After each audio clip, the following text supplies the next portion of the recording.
Not legend, but routine. The world of the Maya was not a glittering tapestry of immortal warriors and soaring temples, but a series of evenings spent watching the sky for a pattern that might keep the fields from turning to dust.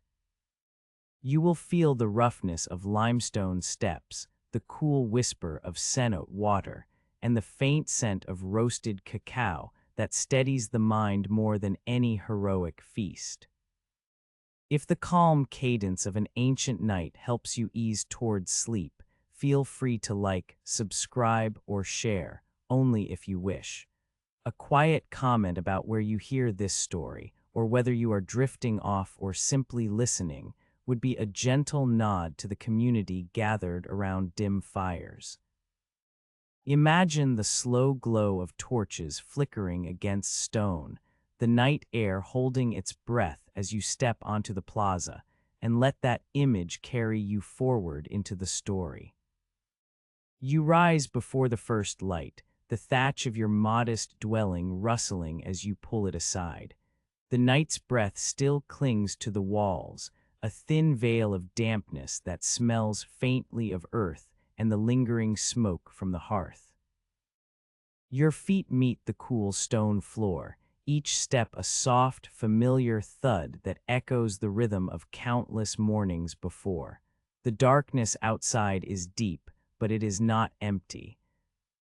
The jungle murmurs in low syllables, a chorus of insects and distant howler monkeys that seem to chant in a language older than the stones you will soon face. You pause at the doorway, the wooden lintel worn smooth by generations of hands. A thin beam of pale light begins to creep over the horizon, catching the edge of a leaf and turning it into a trembling filament of gold. The world is still, as if holding its breath in anticipation of the day's first act. In the distance, the low, resonant thump of a ball court echo fades like a half-remembered song, the reverberation of rubber striking stone, a reminder that the rituals of rain and fertility are already in motion even before the sun lifts fully. Your mind rehearses the ritual that will soon unfold. The stone serpent on the east face of the temple of Kukulkan will cast its shadow at sunrise on the equinox, a spectacle that has guided planting cycles for generations. You picture the serpent's head, its carved jaws open in a perpetual grin, its scales catching the first ray and spilling a thin line of light down the stepped facade.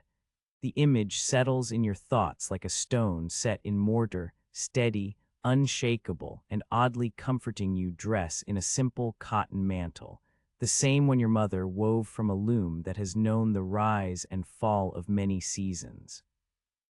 The fabric is light, its fibers soft against your skin, yet it carries the weight of countless mornings when it was pulled tight against the chill of pre-dawn. The mantle's edges are frayed at the cuffs, a subtle sign of wear that you have come to accept as part of its story. You tie the belt of woven bark around your waist, the knot tight enough to hold the tools you will need, yet loose enough to allow the breath of the morning air to move through you. An obsidian knife rests in your belt, its edge dulled by yesterday's offerings. The blade is dark as night, its surface smooth and cold, catching the faint glow of the ember that still lingers in the hearth's ashes. You run a thumb over its edge, feeling the slight rasp of the stone, a reminder that even the sharpest tools soften with use. The knife has been a companion in many rites, cutting the maize stalks, carving the ceremonial incense, and on rarer occasions, participating in the blood offerings that the priests deem necessary to appease the gods. Its presence is both practical and symbolic, a small piece of the larger tapestry of belief that binds your community. You step outside, the thatch of the roof swaying gently in the early breeze. The air is cool, carrying the scent of damp moss and the faint, sweet perfume of night-blooming jasmine that clings to the stone walls. You inhale slowly, feeling the warm steadiness spread through your chest, a quiet pulse that matches the slow beating of your heart. The world feels ordinary, the same as it has been for countless cycles, yet the weight of the calendar presses gently on your shoulders. The long count date etched into the stone altar reads 9.5.0.0.0, marking the year 1000 AD in the Maya reckoning. It is a number that has traveled through the ages, inscribed on monuments, recorded on bark paper, and whispered in the mouths of elders as a marker of time's passage. You trace the glyphs with your eyes, each dot and bar a reminder that you stand within a continuum that stretches far beyond the span of a single life. The calendar is not merely a tool for counting days. It is a map of the cosmos, a bridge between the earthly and the divine, and today it aligns with the equinox in a way that will be observed by all who look toward the temple's east face. You sip thin cacao, bitter as the stone walls, and feel its warmth spread through your body. The drink is dark, almost black, its surface shimmering with a thin film of oil that catches the first light. You stir it with a small wooden spoon, the motion slow and deliberate, watching the liquid swirl in quiet circles. The bitterness is sharp, a reminder that even sweet things hold a shadow, but it also carries a subtle, earthy aroma that grounds you. As you swallow, the cacao coats your throat, leaving a lingering taste that is both comforting and a little austere, much like the stone itself. The day feels ordinary, the routine familiar, yet the calendar's presence adds a gentle pressure, a soft insistence that something larger is at work. You think of the generations before you who have watched the same sun rise over the same stone serpent, each one noting the moment when light and shadow meet. Their observations have been recorded on codices, on the backs of pottery, on the very walls of the temple. Their voices are not audible now, but their presence is felt in the cool stone beneath your feet and the steady rhythm of your breath. You walk toward the plaza, the path lined with low stone walls that have been smoothed by countless feet. The stones are cool, their surfaces damp with the night's lingering moisture. Each step you take is a soft thud, a reminder that you are part of a long line of walkers who have traversed this ground, their footprints now invisible beneath the dust. The air grows lighter as the sun climbs, the sky shifting from deep indigo to a pale, bruised pink. The jungle's chorus becomes louder, the insects' chirps rising in a quiet crescendo that seems to echo the heartbeat of the earth. You pause at the base of the temple, the massive limestone structure looming above you like a silent guardian. The stone is warm where the night's chill has already begun to fade, its surface mottled with patches of moss and lichen that have claimed small territories over the centuries. You place a hand on the stone, feeling the roughness of the carved serpent scales beneath your palm. The stone is cool where the sun has not yet touched it, but you can already sense the heat gathering, a promise of the day's bright fire. Your thoughts turn to the planting cycles that depend on this moment. The equinox is not merely an astronomical event. It is a signal to the farmers, a cue that the rains will soon return, that the maize will sprout, that the community will have sustenance. The serpent's shadow, moving slowly down the temple's steps, is a visual reminder of the balance between light and dark, between the heavens and the earth. It is a language without words, understood by those who have learned to read the sky and the stone alike. You feel a quiet steadiness settle within you, a calm certainty that the day will unfold as it has for centuries. The weight of the calendar, the bitter cacao, the obsidian knife, the woven mantle, all these elements converge in this moment, each a thread in the tapestry of your life. You notice a small, almost imperceptible crack in the stone near the serpent's head, a fissure that has been there long before you, perhaps a reminder that even the most enduring things bear the marks of time. You turn your gaze eastward, where the horizon begins to blush with the first hints of sunrise. The light is soft, a pale orange that spreads slowly across the sky, touching the tops of the palm trees and the distant peaks of the Yucatán limestone. The world seems to hold its breath, the jungle sounds dimming, as if listening for the first note of a song that has been rehearsed countless times. In this patient waiting, you find a quiet steadiness. The day stretches before you, ordinary in its routine yet extraordinary in its alignment with the cosmos. You stand there, a single figure against the vastness of stone and sky, feeling the gentle press of history upon your shoulders, and you know that the moment when stone and sky will meet is not just an event to be observed, but a promise that the world will continue its slow, unhurried dance. The calm settles like a soft blanket over your thoughts, and you breathe in the morning. You step onto the main plaza, the stone tiles cool beneath the soles of your sandals, each slab a slab of limestone that has been worn smooth by the tread of countless feet. The surface feels steady, a quiet foundation that does not protest your weight, and the faint echo of your steps joins a chorus that has been playing here for generations. The air is still enough that the sound of your own breathing becomes audible, a soft rhythm that matches the slow pulse of the city's heart. As you move forward, the plaza opens before you like a vast, flat lake of stone, its edges defined by low walls that catch the early light and turn it to a muted gold. Around you, priests adjust their feathered headdresses, the long plumes shifting with a gentle rustle that resembles the whisper of wind through high canopy.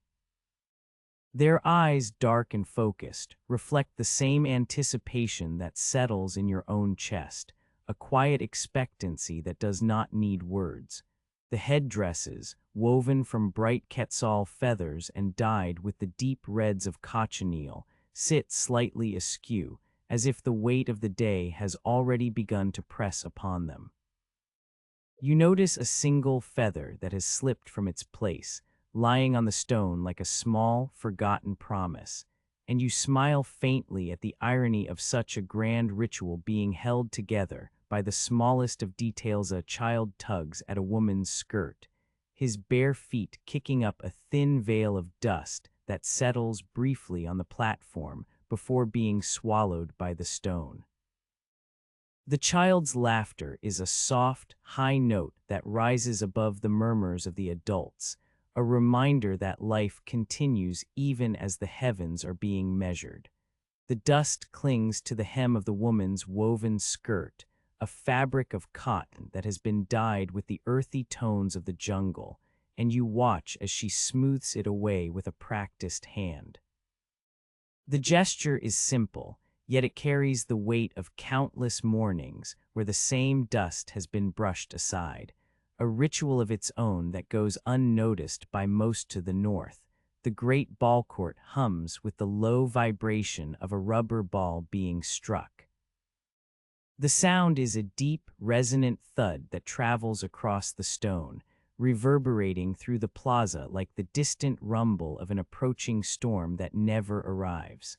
The ball, slick with the sweat of the players, bounces off the stone walls in a rhythm that has been repeated for centuries, a ritual that once sought to appease Chalk, the rain god, with the very motion of the game.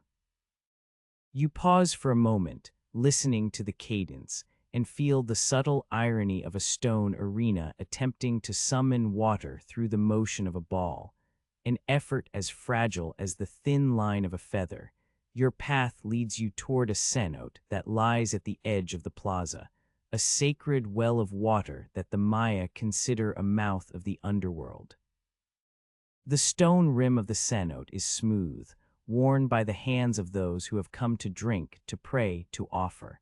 Its surface is a glassy mirror, reflecting the faint stars that have not yet surrendered to daylight, each pinprick of light a reminder of the night that has just slipped away. The water is cool, a dark green that seems to hold the depth of the earth itself, and you lower your palm into it, feeling the chill travel up your arm, a sensation that steadies the heat of the day.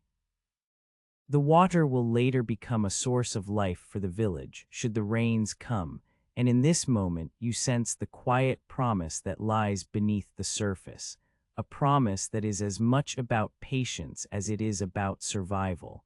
You linger at the edge, watching the ripples spread outward, each concentric circle a silent hymn to the gods. The cenote's water reflects your own face, the lines of age and the wear of many seasons, and you notice how the stone around it is covered with faint carvings, glyphs that tell stories of creation, of sacrifice, of the cycles that bind the world. The carvings are worn, their edges softened by time, yet they remain legible to those who know how to read them, a reminder that knowledge, like stone, can endure even as the world changes. You feel a quiet connection to the ancestors who once stood here, their hands perhaps having traced the same lines, their breaths mingling with the same humid era scent drifts past you, the smell of maize roasting on an open fire, the sweet, earthy aroma rising in thin curls that mingle with the jungle's own perfume of damp leaf and distant bloom. The fire that cooks the kernels is a low, steady blaze, its orange glow flickering against the stone walls, casting soft shadows that dance in a slow, unhurried manner. The maize, the staple that feeds your people, is turning golden, each kernel a tiny sun that promises sustenance for the months ahead. The scent is a reminder that the next harvest depends on the sky's mercy, that the cycles of planting and reaping are bound to the same celestial movements you have spent years observing. You reach into the pocket of your cotton mantle and pull out a small jade amulet, its surface smooth and cool, the green depth of the stone catching the light in a way that seems almost alive. Jade, prized for its durability and its association with life and protection, has been shaped into many forms: pendants, beads, ceremonial blades, and this particular piece bears a simple, stylized glyph that signifies a protective spirit. You tuck the amulet back into your pocket, feeling its weight against your skin, a token of protection for the night ahead, a quiet talisman that you hope will keep you safe as the days turn into weeks, and the sky continues its slow, indifferent march. The plaza, now bathed in the soft light of the rising sun, feels both vast and intimate.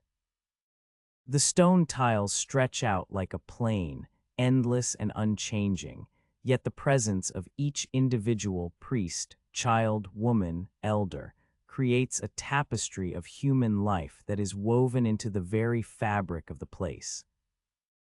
The sounds, the smells, the textures all blend together in a gentle chorus that does not demand attention but simply exists, a background to the ritual that you and your community are about to perform. In this hush, the world seems to hold its breath, waiting for the moment when stone and sky will meet, when the serpent's shadow will glide, when the rain will finally answer the prayers whispered into the wind. You notice a small, cracked pot lying near the edge of the plaza, its surface glazed with a faint brown that has faded over time. The pot, once used to hold water or perhaps to store maize, now sits as a reminder of the impermanence that lies beneath even the most enduring stone. Its crack is not a flaw but a story, a line that tells of a time when the pot was dropped, perhaps by a hurried hand, perhaps by a child's careless play. The crack catches the light, creating a thin line of shadow that runs across the pot's belly, a subtle echo of the serpent's shadow that will later crawl across the temple's facade. You pause, acknowledging the small imperfections that exist alongside the grand designs, and feel a quiet acceptance of the balance between the perfect and the flawed. A gentle breeze begins to stir, carrying with it the faint rustle of leaves from the surrounding jungle, the distant call of a howler monkey, and the soft murmur of water flowing somewhere beyond the plaza's edge. The wind brushes against your face, cool against the warmth of the morning, and you feel the subtle shift in temperature as the sun climbs higher, its rays beginning to strike the stone with a gentle insistence. The breeze lifts the feathered plumes of the priests ever so slightly, causing them to sway like the soft flicker of a candle flame, a motion that is both graceful and inevitable. In this movement, you sense the passage of time, the slow, inexorable flow that carries each day toward its end. You turn your gaze toward the western side of the plaza, where a line of low, thatched shelters stands, their roofs made of palm fronds that have been woven together to keep out the heat and the rain. The thatch rustles softly as the wind passes through, each leaf of palm moving in a synchronized rhythm that mirrors the heartbeat of the earth. The shelters are modest, their walls built from packed earth and wooden frames, yet they provide a refuge for those who need a place to rest, to store tools, to keep their belongings safe from the elements. The simplicity of their construction is a quiet testament to the ingenuity of your people, who have learned to work with the resources the jungle provides, shaping them into structures that endure. A distant drumbeat begins to rise, low and steady, its rhythm echoing the pulse of the plaza itself.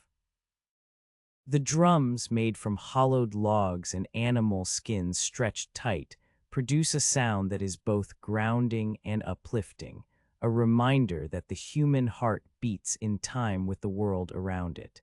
The beat is not urgent. It is measured, each strike a measured note that adds to the ambient symphony of the morning. You feel the vibrations travel through the stone beneath your feet, a subtle tremor that connects you to the ground, to the ancestors, to the very foundation of the city.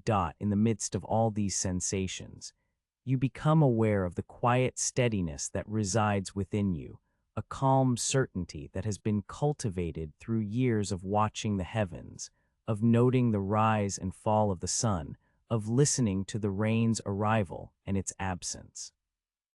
The plaza, with its stone tiles, its priests, its children, its cenote, its fire, its scent of maize, its jade amulet, all converge into a single gentle breath that you share with the world around you.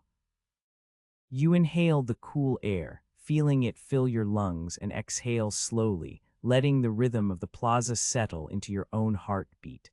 As you stand there, the sun climbs a little higher, casting longer shadows across the stone, the light catching the edges of the feathered headdresses, the glint of the jade amulet, the ripple of the cenote's water.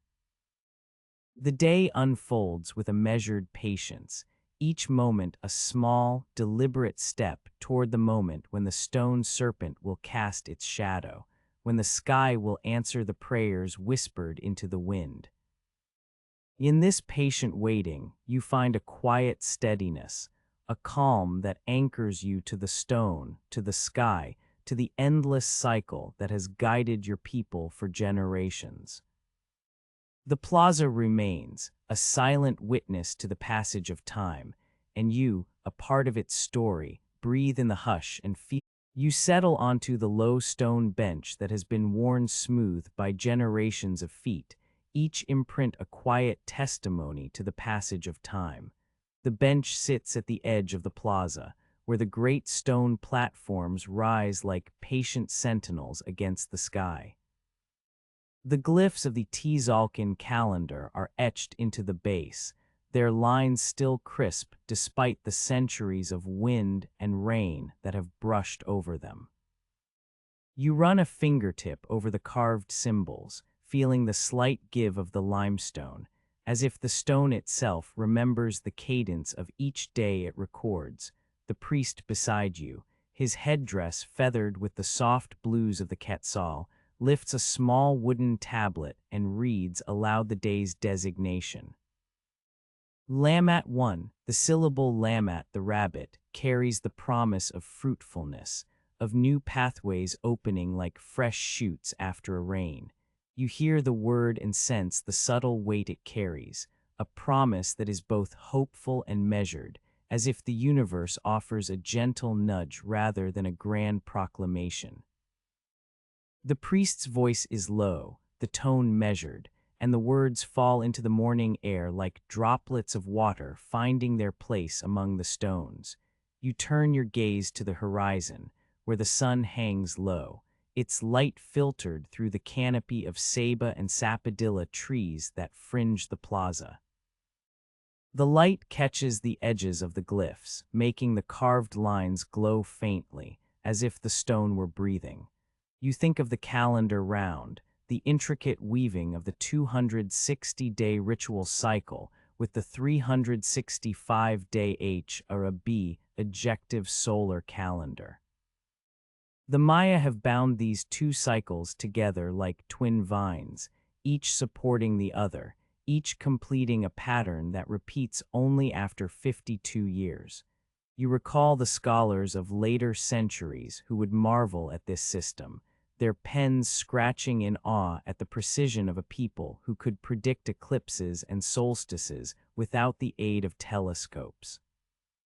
The thought brings a quiet smile to your lips, the irony of future observers being humbled by a system that was, for you, as ordinary as the breath you draw each morning. Your mind drifts, unhurried, to the distant echo of the classic Maya collapse. You picture the towering pyramids of Tikal, Palenque, and Capan, their stone faces scarred by time, their plazas emptied as the great cities fell into silence. Yet, even as those cities crumbled, the knowledge of the stars endured, etched into the very stone you now sit upon. The glyphs survived, the codices survived, the oral traditions survived. It is a quiet testament to resilience, a reminder that while walls may fall, ideas can outlive the mortar that holds them together. You feel a faint reverence for the ancestors who, in the midst of upheaval, kept their eyes fixed on the heavens, trusting that the cycles of the sky would guide the cycles of the earthen elder. His skin weathered like the bark of the ancient trees, approaches with a fresh cup of cacao. The steam rises in thin, curling ribbons, resembling tiny serpents that dance briefly before dissolving into the air. You take the cup, its surface warm against your palm, and bring it to your lips. The cacao is bitter, its flavor sharp as the edge of a stone blade, yet it carries a subtle sweetness that lingers, a reminder that even the most austere offerings contain a hidden depth. You sip slowly, allowing the liquid to coat your tongue, feeling the slight bitterness settle like a quiet echo in the back of your throat.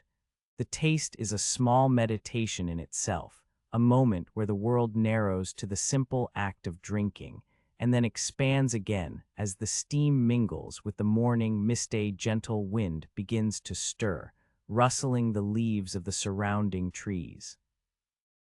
It carries with it the faint scent of wet earth, a promise of rain that has not yet arrived.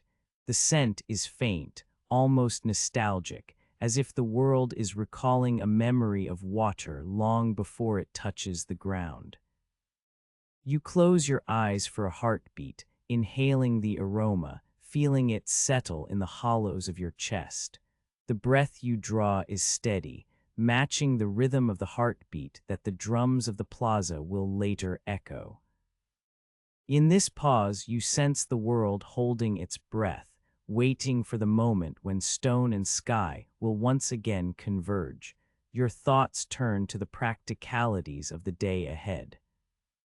The fields beyond the plaza are waiting, the maize stalks standing tall, their leaves rustling softly in the breeze like a quiet applause for the sun. The rain god Chalk watches from the clouds, his hammer poised, ready to strike. You consider the offerings you will make later, the jade amulet you have tucked into your pocket, its cool surface a reminder of the divine contracts that bind your people to the earth and the heavens. The amulet is a small thing, but its weight is significant, a tangible link between the mortal and the divine. You run a thumb over its smooth surface, feeling the faint grooves that have been polished by generations of hands. The jade catches the light, glinting like a droplet of water caught in a shaft of sun, an ironic echo of the rain you hope to summon. The priest beside you finishes his reading, his voice fading into the ambient sounds of the plaza. The murmurs of market vendors begin to rise, the clink of pottery, the soft thud of woven baskets being set down. Children's laughter trickles through the air, a bright thread woven into the tapestry of the morning.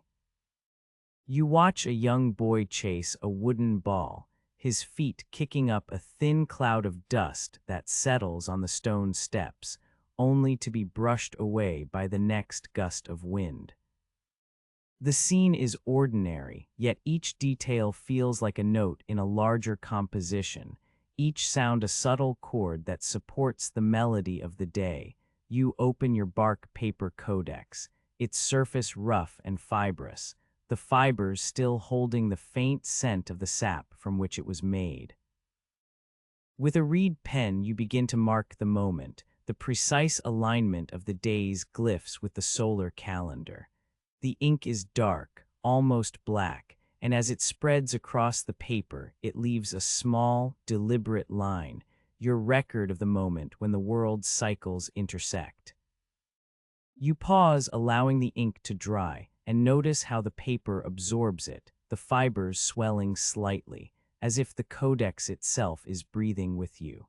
The act of writing feels like a ritual in itself, a quiet affirmation that you are part of the continuum, that your observations are another thread in the endless fabric of Maya knowledge. A distant drumbeat begins, low and steady, like the pulse of the earth beneath your feet. It is a reminder that the day will move forward, that the rituals will continue, that the sun will travel its arc across the sky. You listen to the rhythm, feeling it sync with the steady beat of your own heart. The drum's sound is not loud. It is a soft, persistent thrum that seems to vibrate through the stone, through the air, through the very marrow of your bones. It is a reminder that even in the quiet moments there is an undercurrent of life, a subtle energy that persists beneath the surface of daily tasks. You glance once more at the horizon, where the sun now climbs a little higher, its light growing richer, casting longer shadows across the plaza. The shadows stretch across the stone tiles, creating patterns that shift with each passing minute, a living tapestry that changes with the movement of the sun. You watch the shadows dance, noting how they cling to the edges of the glyphs, as if trying to read the stories etched into the stone. There's a quiet irony in the fact that a stone, unmoving and cold, can cast a shadow that moves, that tells a story, that guides the lives of those who walk beneath it. The wind picks up slightly, carrying with it a faint whisper of distant rain, a promise that has not yet been fulfilled. You feel the coolness of the breeze on your cheek, a gentle caress that reminds you of the breath of the world. You inhale, feeling the air fill your lungs, and exhale slowly, letting the breath carry away any lingering doubts. The moment feels balanced, a delicate equilibrium between observation and participation, between the celestial and the terrestrial. You close the codex, the reed pen resting lightly in your hand. The day ahead will be filled with tasks, checking the fields, preparing offerings, listening to the rain god's signs. But for now, you remain seated, anchored to the stone bench, feeling the weight of the world settle gently upon you. The stone beneath you is cool, steady, unchanging, a foundation upon which the cycles of the sky can be measured. You sense a calm certainty in this alignment, a quiet assurance that the calculations you have made, the rituals you will perform, and the hopes you hold are all part of a larger pattern that has endured long before your birth and will continue long after. In the stillness, you find a steady breath, a soft pulse, a gentle rhythm that steadies the mind and soothes the spirit. The world turns, the sun climbs, the shadows shift, and you remain, quietly. The first breath of dawn slips over the eastern horizon, a pale orange that seems to have been drawn with a trembling hand. You stand at the base of the temple of Kukulkan, the limestone blocks cool against the soles of your feet, their surfaces worn smooth by generations of pilgrim steps. A thin veil of mist clings to the lower stones, catching the early light and turning each groove into a faint, silvered line. The air is still, the jungle beyond the plaza holding its own quiet, a chorus of insects that has not yet found its voice. A lone quetzal calls from a distant canopy, its note a solitary thread in the tapestry of morning. You adjust the simple cotton mantle that your mother wove, the fibers soft but sturdy, the pattern a modest repetition of geometric motifs that have been passed down through countless seasons. The mantle brushes against the stone, a gentle reminder of the human skin that once lay beneath it, now faded by sun and labor. Your belt rests low on your hips, the obsidian knife hanging there like a dark promise. Its edge, dulled by yesterday's offerings, catches a stray glint of light, a brief flash that seems almost out of place amid the muted dawn. The stone serpent that crowns the eastern facade of the temple looms ahead, its head poised at the very edge of the stone stairway. The serpent's eyes are carved from jade, their green depths still vivid despite the centuries of exposure. You have watched its shadow move in your mind for weeks, counting the days on the Tzolk'in and Hob calendars, aligning the cycles until the moment when the sun's first ray would trace a line down its back. The calculations have been precise, the ritual exact, yet the stone itself remains indifferent, a mute witness to the hopes of those who gather at its base. You settle onto a low stone ledge that runs along the temple's foot, the glyphs etched into its surface still warm from the night's lingering heat. The glyphs are a reminder of the calendar round, the interlocking of the 260-day ritual cycle with the 365-day solar year, a system that has guided planting, hunting, and worship for centuries. Your breath settles into a steady rhythm, each inhalation drawing in the faint scent of damp earth and the faint, lingering perfume of night-blooming jasmine that clings to the stone. The wind, a soft sigh, brushes past the leaves of a nearby ceiba, its fronds rustling in a way that sounds almost like a whispered prayer. The first ray of sunlight pierces the eastern sky, a thin, luminous line that seems to hesitate before reaching the stone. It strikes the serpent's head, and for a heartbeat the world holds its breath. The light slides down the carved scales, tracing a bright, sinuous path along the serpent's back. The shadow that follows is not a mere absence of light but a living illusion, a dark, winding snake that appears to slither down the temple's face, its body stretching across the steps, across the plaza, across the very ground where you stand. The phenomenon is both simple and profound. A stone, unmoving, creates the image of movement that has dictated the rhythm of planting and harvest for generations. You lift the bark paper codex from your satchel, its fibers thin and fragile, the ink still dark despite the humidity that clings to the air. With a careful hand, you dip a reed brush into the ink and press a single, deliberate stroke onto the page, marking the exact moment the serpent's shadow appears. The ink spreads slowly, a dark river that mirrors the shadow on the stone. You note the time, the position of the sun, the angle of the serpent's head, the precise moment when the light and stone conspire.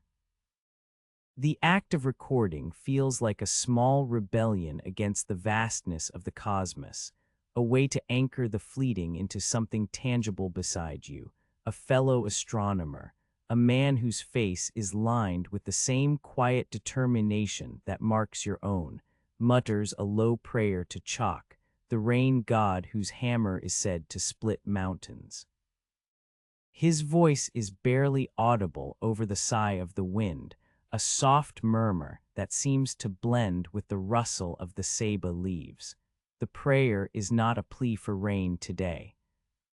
It is a recognition of the balance that the serpent's shadow represents, a balance between stone and sky, between the predictable march of the calendar and the capriciousness of the weather. The sun climbs a little higher, and the serpent's shadow begins to shift, its dark body moving ever so slightly as the light changes angle. The illusion of a living snake is maintained, though the stone itself remains as inert as the night that has just passed. You watch the shadow glide down the steps, its movement slow and deliberate, as if the stone were aware of the lives that depend upon its annual performance. The irony is quiet, almost tender.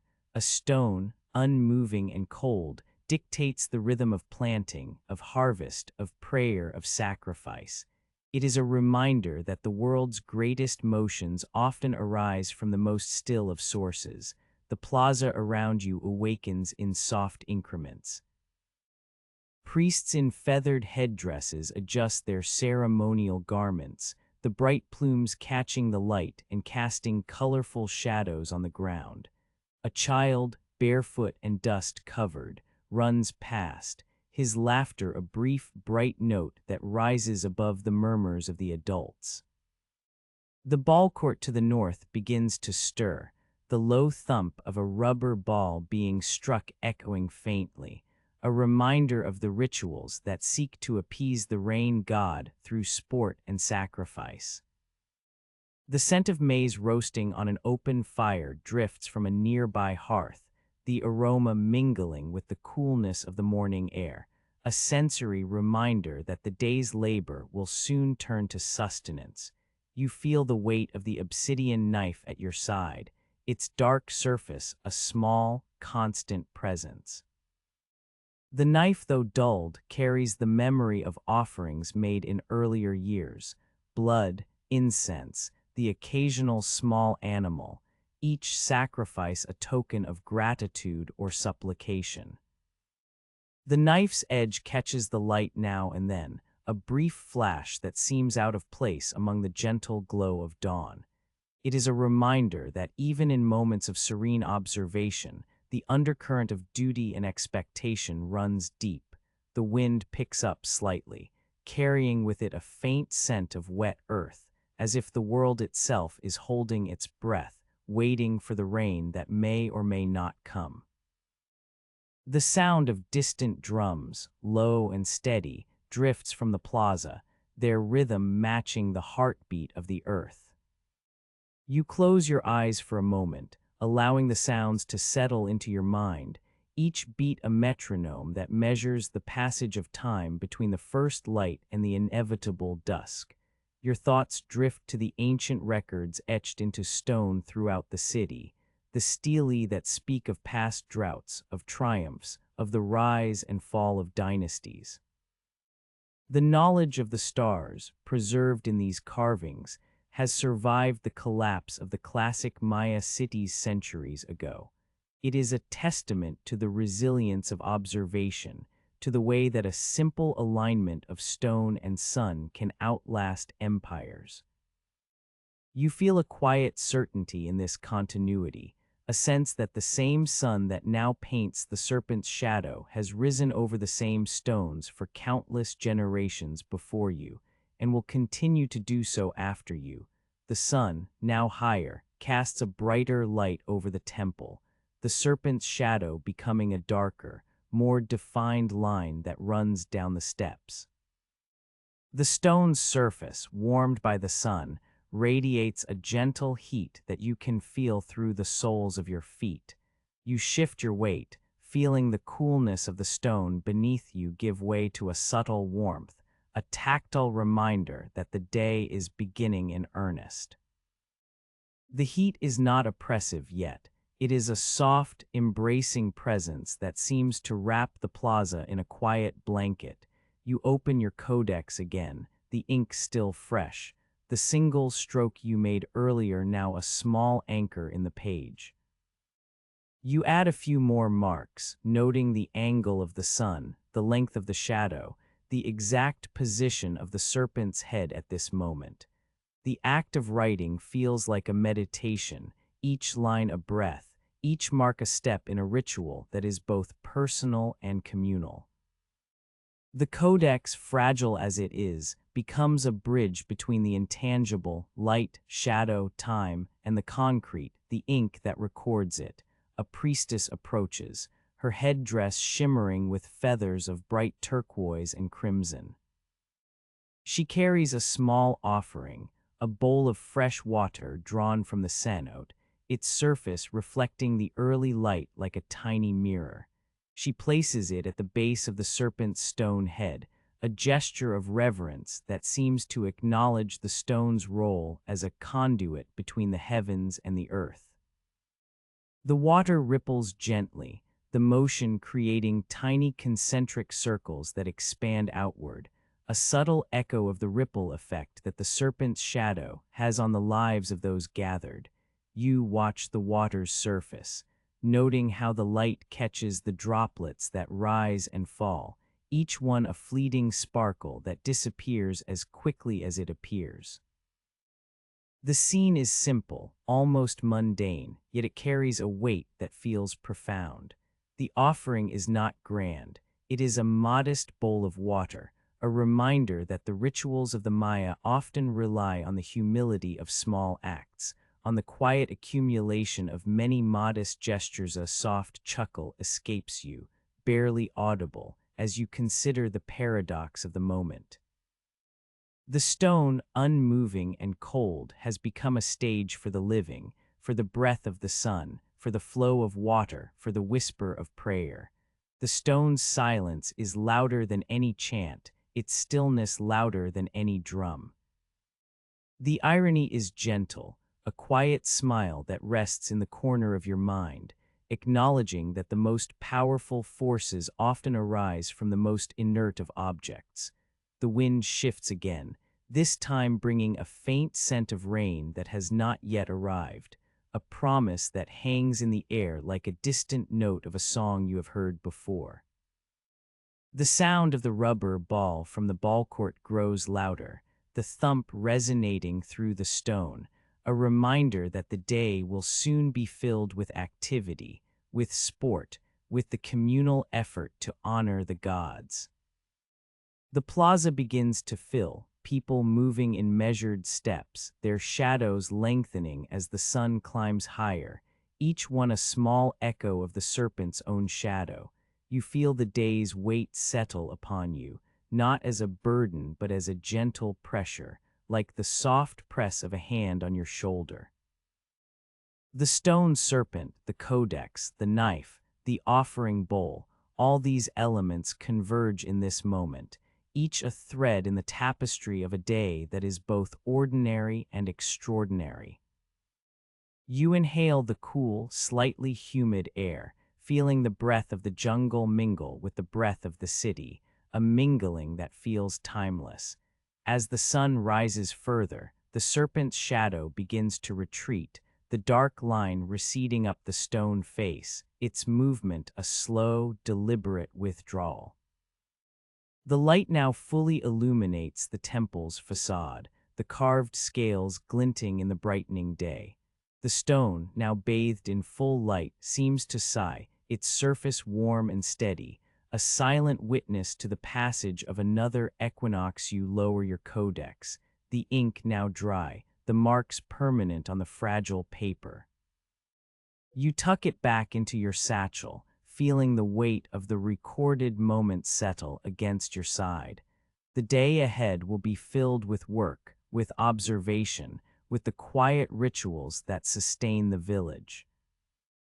Yet in this instant, you have captured a fleeting convergence of stone, light, and shadow, a moment that will live on in the ink, in memory, in the rhythm of the seasons. The wind settles, the sounds of the plaza blend into a low, harmonious hum, and you stand, feeling the stone beneath your feet, the coolness of the limestone grounding you. The sun climbs, the serpent's shadow fades, and the world continues its slow, unhurried dance. In this quiet, the sun hangs high, a relentless disk that seems to press the world into a thin, bright sheet. You have moved from the temple steps, where the stone serpent's shadow slipped away, to the shelter of a great ceiba that dominates the plaza like a patient sentinel. Its trunk is massive, bark rough and fissured, each groove a record of seasons that have come and gone. The roots spread outward, thick as the arms of an old storyteller, gripping the packed earth with a grip that feels almost reverent. Light filters through the canopy in thin, trembling shafts, turning the dust that lingers in the air into a slow, golden rain. The air here is cooler, the heat softened by the shade, and the hum of insects is a low, steady murmur, as if the forest itself is breathing in time with your own breath. A soft rustle reaches your ears, a sound that is not wind but the faint patter of droplets that have fallen a short distance away. You turn your head toward the edge of the plaza, where a brief, low-lying cloud has lingered for a moment before slipping away, its moisture evaporating before it can reach the stone. The rainstorm that passed a mile from the city left only a faint scent of wet earth on the wind, a reminder that the sky can be generous and capricious in equal measure. You watch the clouds drift, their edges illuminated by the sun, and feel the quiet disappointment of a promise that was almost kept.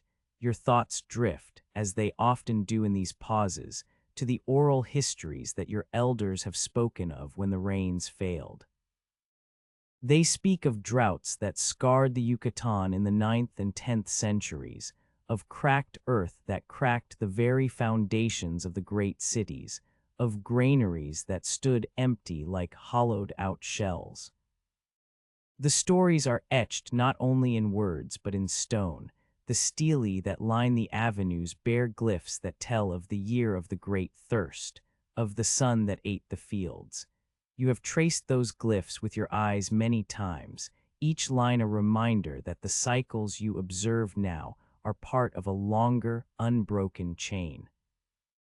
The knowledge of the stars, the calendar, the rituals, these have survived the collapse of cities, the abandonment of plazas, the erosion of stone, because they were woven into the very fabric of daily life, into the rhythm of planting and harvesting, into the quiet moments beneath a ceiba's shade. Your hand moves almost of its own accord to the belt that circles your waist.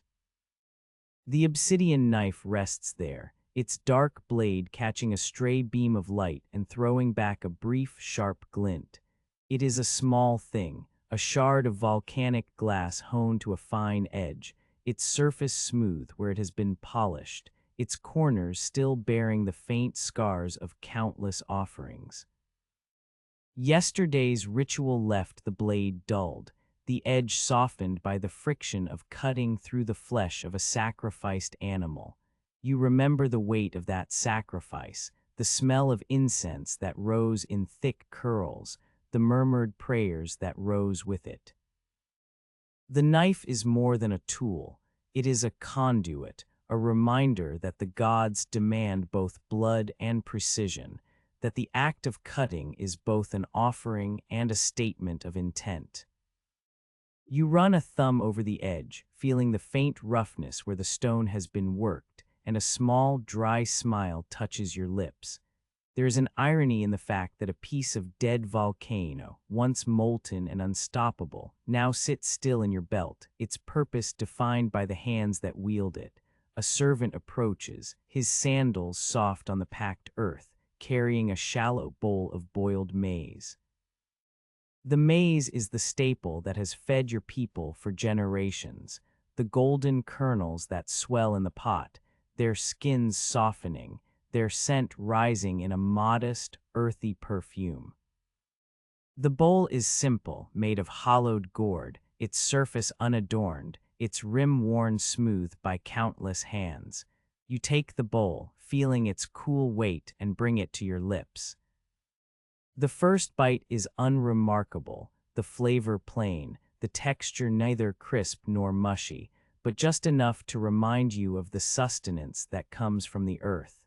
You chew slowly, each mouthful a quiet affirmation that even in the face of uncertainty, the simple act of eating grounds you. The maize is not a feast. It is a reminder that survival is built on the ordinary, on the daily work of planting, tending, and harvesting. You notice the faint steam that still rises from the bowl, curling in the air like a ghost of the fire that boiled it, and you let the warmth spread through your chest, a small, steady heat that counters the distant chill of the sky. The ceba's leaves whisper above you, a soft susurrus that seems to carry messages from the world above. The tree is considered a conduit between the heavens and the underworld, its roots reaching down into the earth, its crown stretching toward the sky. In the myths you have heard, the ceiba is the world tree, the axis mundi that holds the universe together. You place a hand on the rough bark, feeling the grooves, the occasional knot, the faint scent of sap that is sweet and slightly bitter. The bark is cool, a contrast to the heat that radiates from the stone around you. You close your eyes for a moment, allowing the sensation of the tree to fill your thoughts, as if the tree itself might hear the silent pleas you have not yet voiced. The idea that a tree could be a bridge between worlds feels both comforting and absurd, a quiet joke that the universe might be held together by a single towering plant. You think of the rain god Chalk, whose hammer is said to split mountains and bring water to the thirsty. The stories tell of his jagged teeth, his serpentine tongue, his eyes that flash like lightning. You have offered blood and maize to him, have watched the stone serpent's shadow glide across the temple, have whispered prayers into the wind. Yet here, under the ceiba, you feel the weight of those prayers settle like dust on the ground, waiting for a response that may come in a single droplet or a season's worth of clouds. The irony of offering a stone's shadow to a god of water is not lost on you. The stone is unmoving, yet it dictates the rhythm of planting, the timing of harvests, the very survival of the people. The stone's silence is louder than any thunder, and its stillness is a reminder that the world moves in cycles that are both predictable and capricious. The sun continues its slow arc, the heat intensifying, the air shimmering above the stone. You feel a small bruise on your forearm, a faint purple mark that appeared earlier when the obsidian knife slipped from your grasp during an offering. The wound is a reminder of human frailty, of the clumsiness that can accompany even the most practiced hands.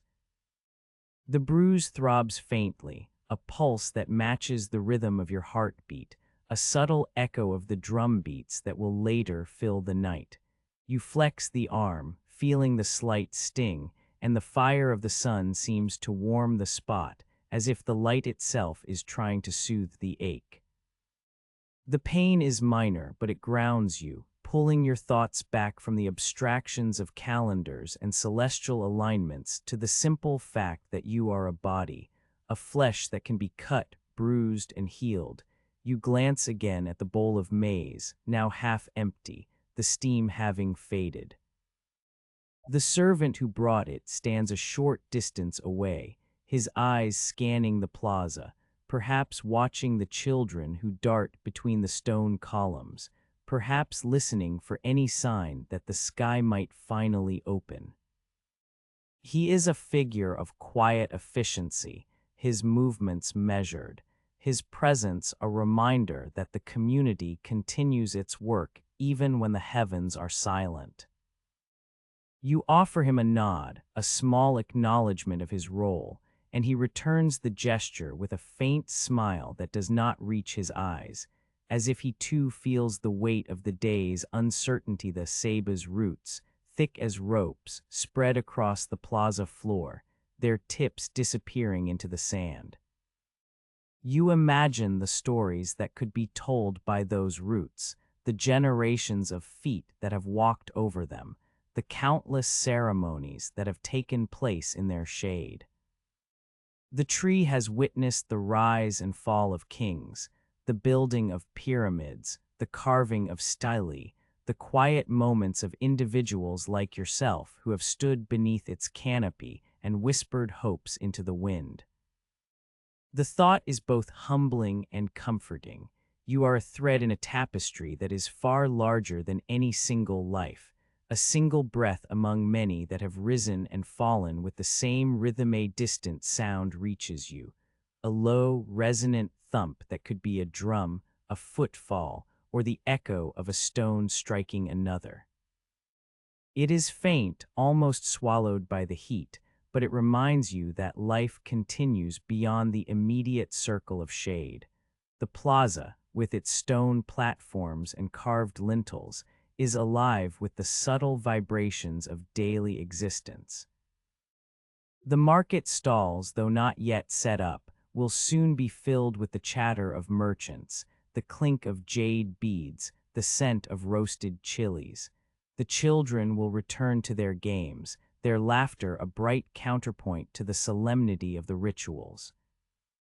The rain god may yet send a storm, or the sun may continue its unrelenting watch. In either case, the world moves forward, each moment a small step in a long procession. You take a final sip of the remaining maize broth, feeling the warmth spread through your throat, the slight bitterness of the corn mingling with the faint sweetness of the water that boiled it. You set the bowl down on a stone slab, its surface cool and smooth, and you allow the liquid to settle, the ripples fading like thoughts that have been spoken and now rest. The obsidian knife, still in your belt, catches another glint of sunlight, a brief flash that seems to acknowledge the passing of time. You straighten your posture, feeling the weight of the day settle upon your shoulders like a familiar cloak, heavy but not oppressive. In the quiet that follows, you close your eyes and listen to the Saba's leaves rustle, to the distant murmur of the plaza, to the faint, almost imperceptible thrum of the earth beneath you. You breathe in the scent of wet earth that lingers from the brief rainstorm, a scent that carries the promise of life even when the sky remains stubbornly clear. You feel a gentle resolve settle within you, a quiet determination that does not roar or demand attention, but simply exists, steady as the roots of the great tree. The resolve is not a denial of fear or uncertainty. It is an acceptance that the world will continue its cycles, that the stone will cast its shadows, that the rain may come in a single droplet or a torrent, and that you will be there, under the sage. The fire pit sits in the hollow of the plaza, a shallow depression cut into the limestone and lined with smooth river stones that have been turned over many evenings. The flames rise in a steady, amber column, their light catching the edges of the stone walls and spilling a soft glow onto the faces gathered around them. You feel the heat on the back of your neck, a gentle pressure that eases the ache in your forearm, the bruise that formed earlier when the obsidian knife slipped from your hand. The wound is a dull reminder that even the most practiced hands can falter, that the night's quiet work is not without its small hazards. Around the fire, the women move in a slow, measured rhythm, their voices low and steady as they chant to Ixchel, the moon goddess whose silver light is still hidden behind the veil of night. Their words are ancient, each syllable a thread woven into the fabric of the ceremony, each breath a soft exhalation that seems to mingle with the smoke rising from the fire. The chant does not rise to a crescendo. It stays within a gentle swell, as if the sound itself were a tide that kisses the shore rather than crashes upon it. You notice the way the light catches the beads on their necklaces, tiny green jade and turquoise that glint like droplets of dew on a leaf.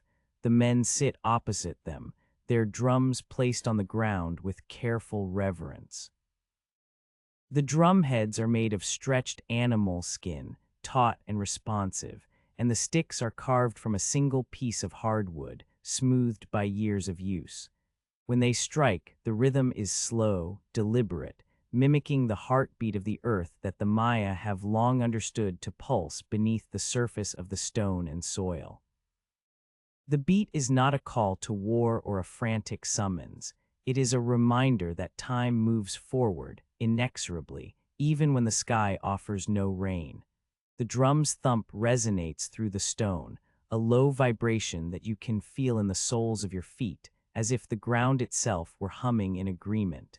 Above you, the night sky unfurls in a deep indigo, speckled with stars that have guided your ancestors for generations. The constellations are familiar, yet each night they appear anew, their positions shifting ever so slightly as the heavens turn. You trace the outline of the mural of the Great Lady, the asterism the Maya call the Mayan Lady, a pattern of stars that resembles a woman seated upon a throne, her arms outstretched. The figure is a reminder of the feminine principle that balances the world, a counterpart to the masculine energies embodied in the sun and the rain god Chak. To the west, the Milky Way arches across the sky like a river of light, its dark lanes a contrast to the bright stars that line its banks. The river seems to flow silently, a celestial current that carries the hopes of the people who look up at it. Each night Venus hangs low on the horizon, a bright point of light that has been observed by your people for centuries. It is the evening star, a celestial marker that signals the transition from day to night, a beacon that has guided ceremonies and agricultural cycles alike. Its brilliance is steady, unblinking, a quiet promise that the cycles of the heavens continue regardless of the drought that has pressed upon the fields. You note its position, the angle at which it rises above the western ridge of the temple, and you feel a small sense of satisfaction at the precision of the observation. The star's presence is a reminder that the cosmos is orderly, even when the earth feels chaotic. The smell of smoked meat drifts through the night air, a scent that is both comforting and grounding. The meat has been seasoned with a mixture of chilies, herbs, and a pinch of salt, then wrapped in banana leaves and placed over the fire to cook slowly. The smoke curls upward, mingling with the incense that some of the women have burned, fragrant resins that release a faint, sweet aroma, a subtle offering to the spirits that linger in the night. The taste of the meat when you finally take a bite is smoky and slightly sweet, the flavor of the fire itself captured in flesh. It is a simple sustenance, but it carries the weight of communal effort, of hands that have prepared it, of fire that has been tended, of a ritual that binds the participants together. You keep a watchful eye on the fire, its flames dancing in a pattern that is both random and predictable. The tongues of fire lick the stone walls, casting shadows that move like living things, flickering in time with the drum beat. The shadows stretch and retract, forming shapes that remind you of serpents and birds, of the stone serpent that will soon cast its shadow across the temple's facade. The irony is quiet, almost invisible. A stone, unmoving, creates a moving image that dictates the lives of those below, while the fire, a living thing, creates shadows that are as fleeting as breath. The fire's light is warm, but it also reveals the imperfections in the stone, the cracks that have formed over centuries, the places where moss has taken hold. In those cracks you see the passage of time, the slow erosion that even the most careful hands cannot halt. The night is cool, a gentle breeze slipping through the plaza, carrying with it the faint scent of night-blooming jasmine that grows in the gardens near the temple.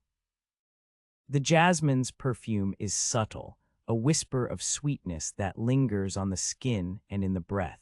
It is a reminder that even in times of scarcity, life finds a way to bloom, to offer its fragrance to those who pause long enough to notice.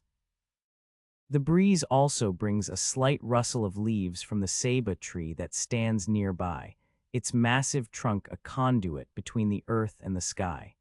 The tree's roots spread wide, gripping the stone, its branches reaching upward, a silent witness to the rituals that unfold beneath its canopy. You feel the weight of the night settle upon you, a soft blanket that covers the plaza and the people gathered within it. The fire's glow reflects in the eyes of the participants, their faces illuminated in a way that makes the lines of age and fatigue appear softer, as if the light itself smooths the edges of hardship. The women's chants rise and fall, their voices weaving together in a tapestry of sound that is both soothing and solemn.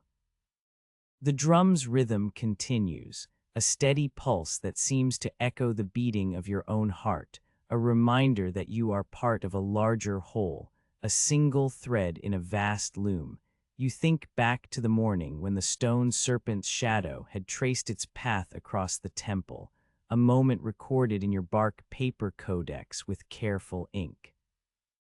The memory of that precise alignment sits beside the present, a juxtaposition of calculated observation and the organic flow of the night ceremony. The day's events had been marked by the sun's certainty, the stone's immobility, the sky's promise of rain that had not yet arrived. Now, under the veil of night, the world feels more fluid, the boundaries between stone, fire, and sky softened by the darkness. The night's vigil is a different kind of observation, one that relies less on exact measurements and more on feeling, on listening to the subtle cues that the universe offers in whispers. A small child sits near the fire, his eyes wide with curiosity, his small hands clutching a piece of dried corn husk that he has fashioned into a makeshift toy. He watches the flames with a fascination that is pure and unburdened, his laughter soft and occasional when a spark lands near his foot and he pulls back with a startled gasp.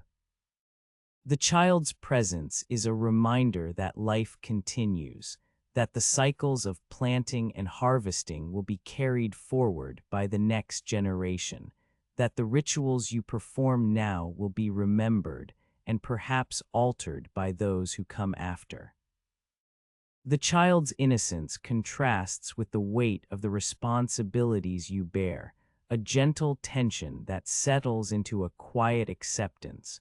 The bruise on your forearm throbs faintly, a pulse that matches the drum's beat. You flex your wrist, feeling the slight sting, and you realize that the pain is not merely physical. It is also a metaphor for the strain that the drought has placed upon the community. Yet the fire's warmth spreads through your skin, easing the ache, as if the flames themselves are offering a balm. The heat seeps into your muscles, loosening the tension that has built up over the day's labor, the calculations, the waiting for rain that has not yet come. The fire's embrace is both literal and symbolic, a reminder that even in darkness, there is a source of comfort that can soothe the body and the spirit. You glance at the jade amulet that rests in your pocket, its surface cool against the fabric of your belt. The amulet has been with you since the morning's observations, a token of protection that you tucked away before the day's work began. Its smoothness is a contrast to the roughness of the stone steps you have walked, a small piece of the world that you can hold in your hand, a reminder of the unseen forces that you invoke in prayer.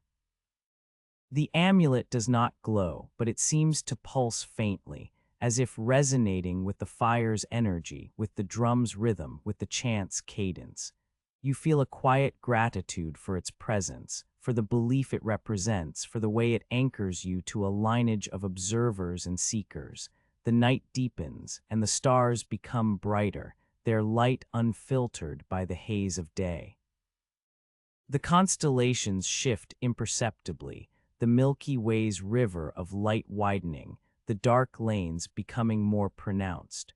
You notice a faint glimmer near the horizon, a distant fire from a neighboring settlement, its smoke rising in a thin column that disappears into the night. The sight is a reminder that you are not alone, that other communities are also watching the sky, tending their fires, offering their prayers. The shared experience of night, of fire, of observation, creates a bond that stretches across the landscape, a silent network of eyes turned upward. The drumbeat slows, the women's chant softens, and the fire begins to dwindle, its flames shrinking to embers that glow orange-red before turning to a dull gray. The heat lessens, but the warmth remains, a lingering presence that keeps the night from becoming too cold. You feel the night's air settle around you, a gentle coolness that brushes against your skin, a contrast to the heat of the day and the fire's heat. The coolness is not harsh. It is a soothing counterpoint, a reminder that the world moves through cycles of warmth and chill, of light and shadow. You close your eyes for a moment, breathing in the mixture of smoke, jasmine, and the faint scent of the earth that has absorbed the night's moisture. The breath is slow, measured, each inhalation and exhalation a rhythm that matches the drum's lingering echo. In the darkness behind your lids, you see the image of the stone serpent's shadow, the line of light that traced its path across the temple, and you see the fire's flickering shape, the shadows it cast, the constellations above. The images blend, forming a tapestry of stone, fire, and sky, a pattern that has been woven by countless hands before yours. When you open your eyes, the fire is reduced to a few glowing coals, their heat still perceptible if you place your hand near them. The coals emit a soft, steady glow that illuminates the faces of those still gathered, their expressions calm, their eyes reflecting the ember light. The night ceremony is drawing to a close, but the sense of community lingers, a quiet thread that ties each participant to the others and to the larger world beyond the plaza. You rise slowly from your place on the stone, feeling the coolness of the limestone beneath your feet, the slight unevenness of the worn surface that has been walked upon for generations. The stone is solid, unchanging, a foundation upon which the rituals of night are built. As you step away from the fire pit, you carry with you the memory of the night's sounds, the low chant, the drum's heartbeat, the crackle of the fire, and the visual imprint of the stars that have guided your people for centuries. The night's vigil has been a pause, a moment of stillness amidst the uncertainty of drought, a time to listen to the world's quiet voice. You walk back toward your dwelling, the path lit by the faint glow of the remaining embers and the soft illumination of the moon that now peeks through a thin veil of clouds. The moon's light is silvery, gentle, casting long shadows that stretch across the plaza and the stone steps, a reminder that even in the absence of rain, the celestial bodies continue their cycles. The air is cool, the breeze carries the faint rustle of leaves, and you feel the night settle around you like a soft cloak.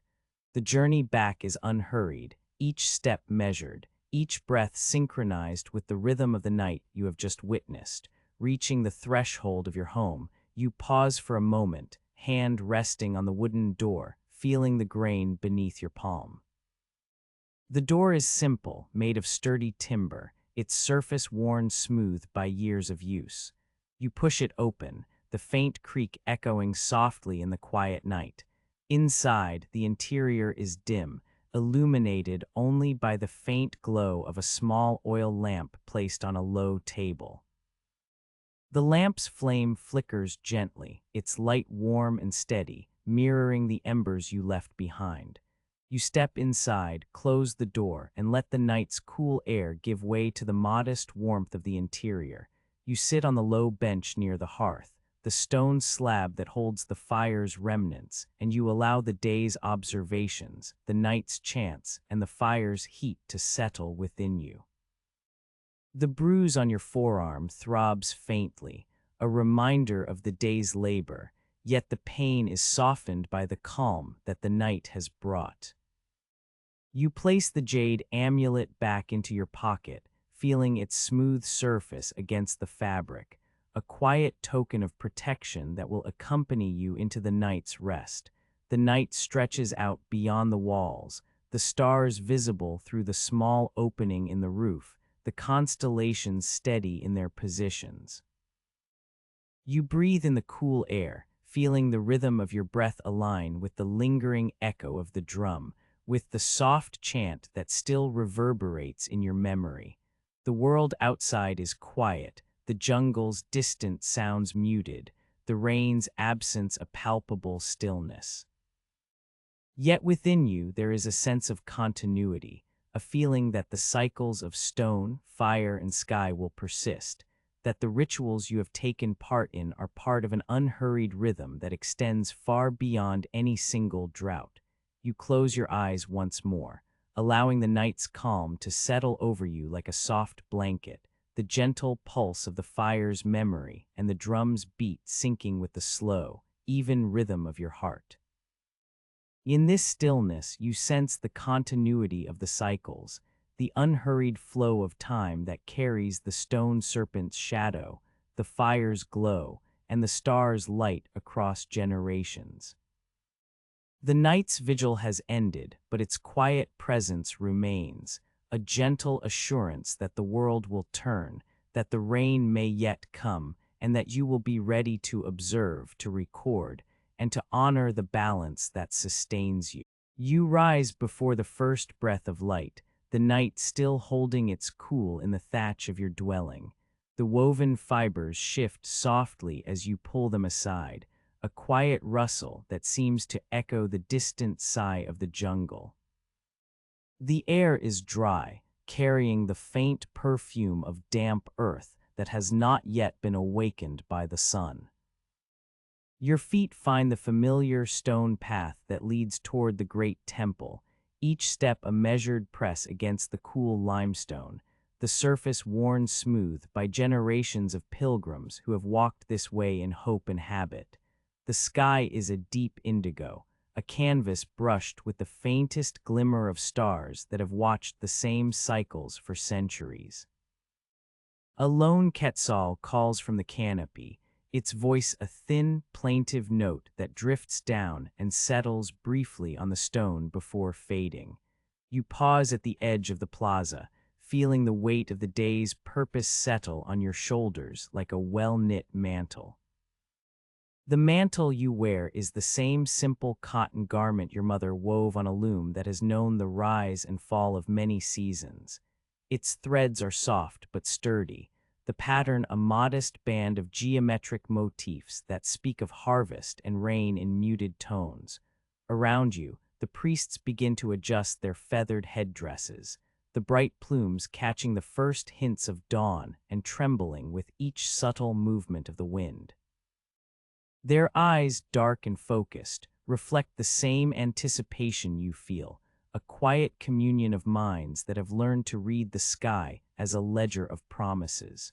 A few villagers linger nearby, their faces half lit by the lingering glow of the fire pits, their hands cradling small bundles of maize that have been harvested in the early hours.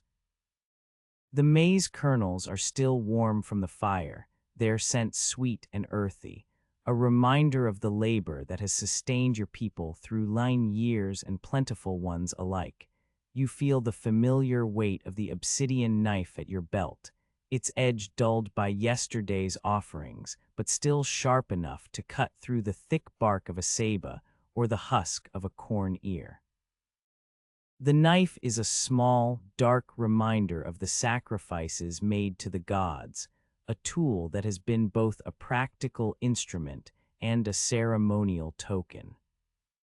You run a thumb over its smooth surface, noting the faint patina that has built up over time, a silent record of countless rituals a priestess approaches, her headdress shimmering with feathers of turquoise and gold, the colors catching the first sliver of sunrise that threatens the horizon.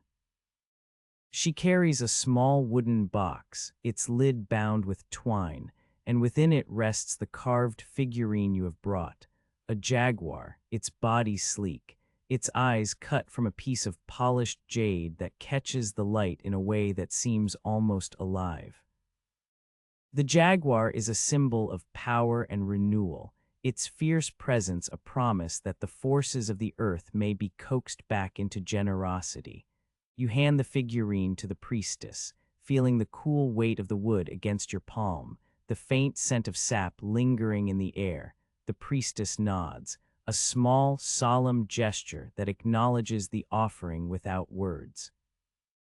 She lifts the figurine and places it upon the stone altar that sits at the foot of the serpent's head, the stone serpent that will soon be traced by the sun's first ray. The altar is a slab of limestone, its surface worn smooth by the countless hands that have set offerings upon it. You notice a faint groove where a previous offering of cacao once rested, the dark residue still faintly visible in the stone's pores. You step back, feeling the heat of the rising sun begin to kiss the eastern horizon.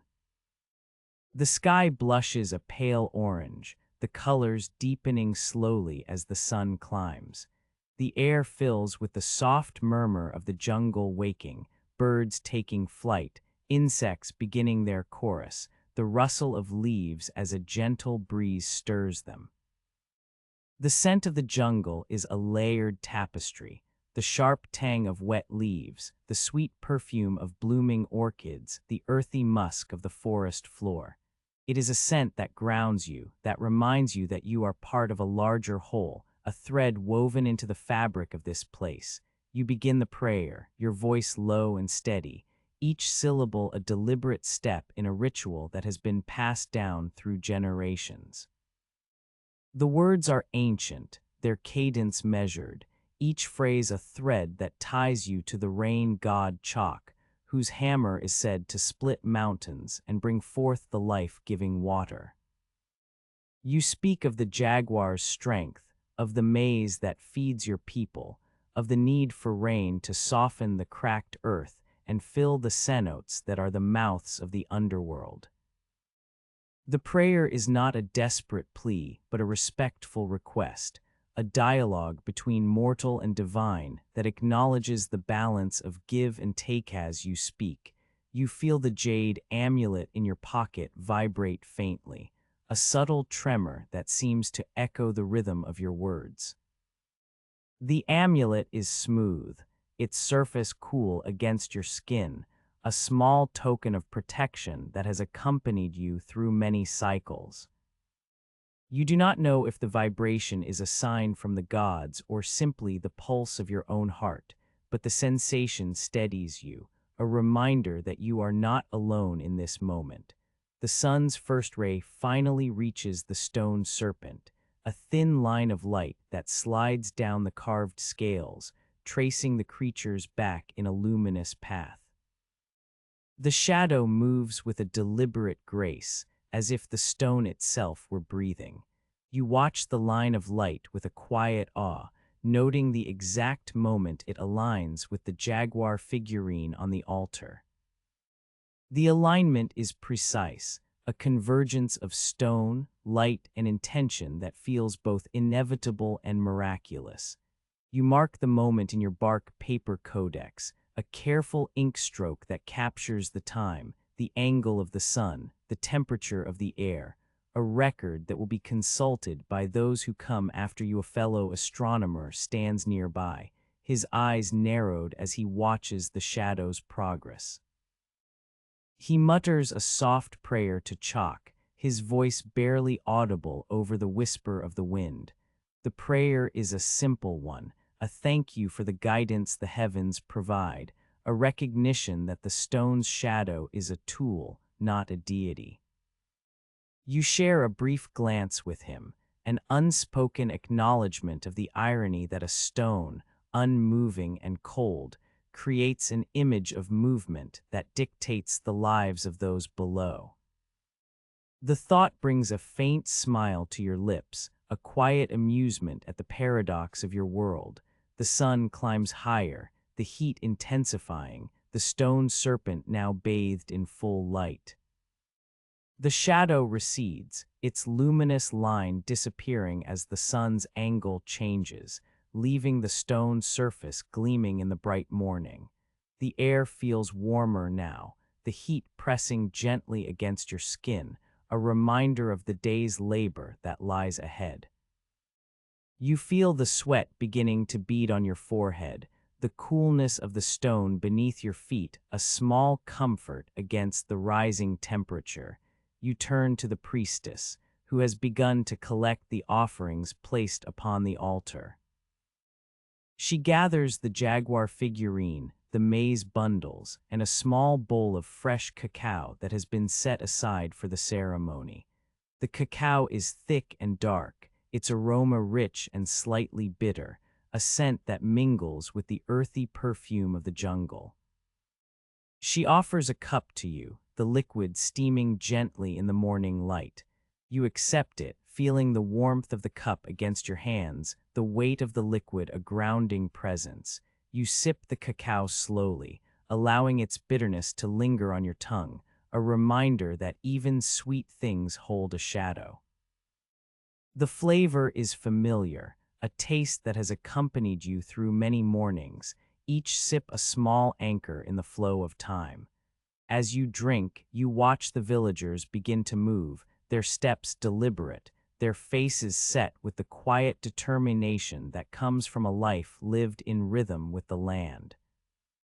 Children gather around, their eyes bright with curiosity, their small hands reaching for the maize kernels that have been scattered on the ground. The priestess gestures for you to join her in the final part of the ceremony.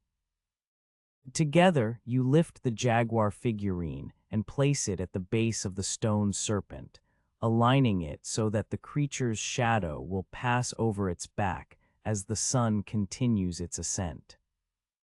The act is symbolic, a physical representation of the prayer you have spoken, a tangible connection between the earthly offering and the celestial event.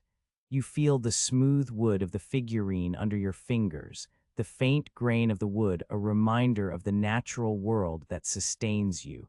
You step back once more, allowing the sun to complete its passage across the stone.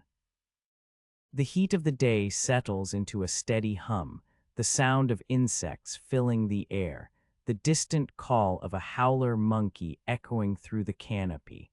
The scent of the jungle grows richer, the humidity rising slightly as the sun's warmth draws moisture from the leaves. You notice a faint breeze stirring the feathers of the priest's headdresses, the colors shifting like a living tapestry dot in the quiet that follows. You reflect on the ritual's purpose. The offering, the prayer, the alignment, all are threads woven into a larger tapestry of survival and reverence. The rain god Chak, with his hammer and his thunder, is not a distant figure, but a presence felt in the very soil beneath your feet, in the cracks that form when the earth dries, in the way the maize stalks bend under the weight of their own grain. The jaguar, fierce and powerful, stands as a reminder that strength can be called upon, that renewal is possible even after periods of scarcity. You feel a gentle resolve settle within you, a calm certainty that the ritual has been performed with the right intention. The stone serpent, now fully illuminated, glints in the bright light, its surface warm to the touch. You run a hand along its edge, feeling the ancient carvings under your palm, the smoothness of the limestone a testament to the countless hands that have traced its lines over centuries. The priestess places a final offering of fresh maize kernels on the altar, a small pile that will later be shared among the villagers. She bows her head briefly, her eyes closing in a moment of silent gratitude. You mirror her gesture, feeling the weight of the moment settle like a stone placed gently in a riverbed, creating ripples that will travel outward.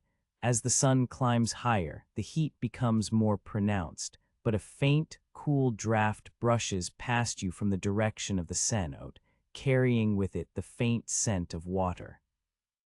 It is a subtle reminder that the underworld's mouth is ever present, waiting to receive the offerings of the living and to give back in turn.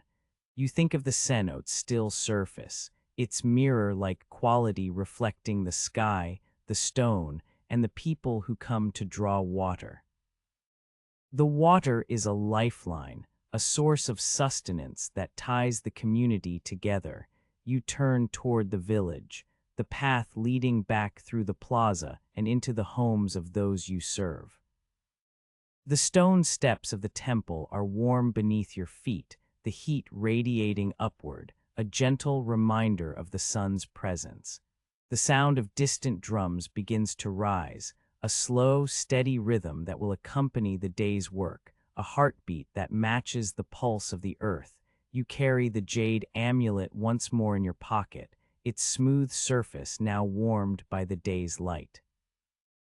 It rests against your thigh, a quiet companion that has witnessed the ritual, the prayer, the alignment.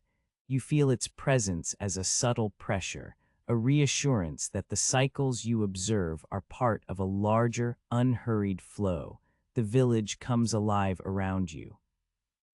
Women begin to grind maize into dough, their hands moving with practiced ease, the sound of the stone mortar echoing softly.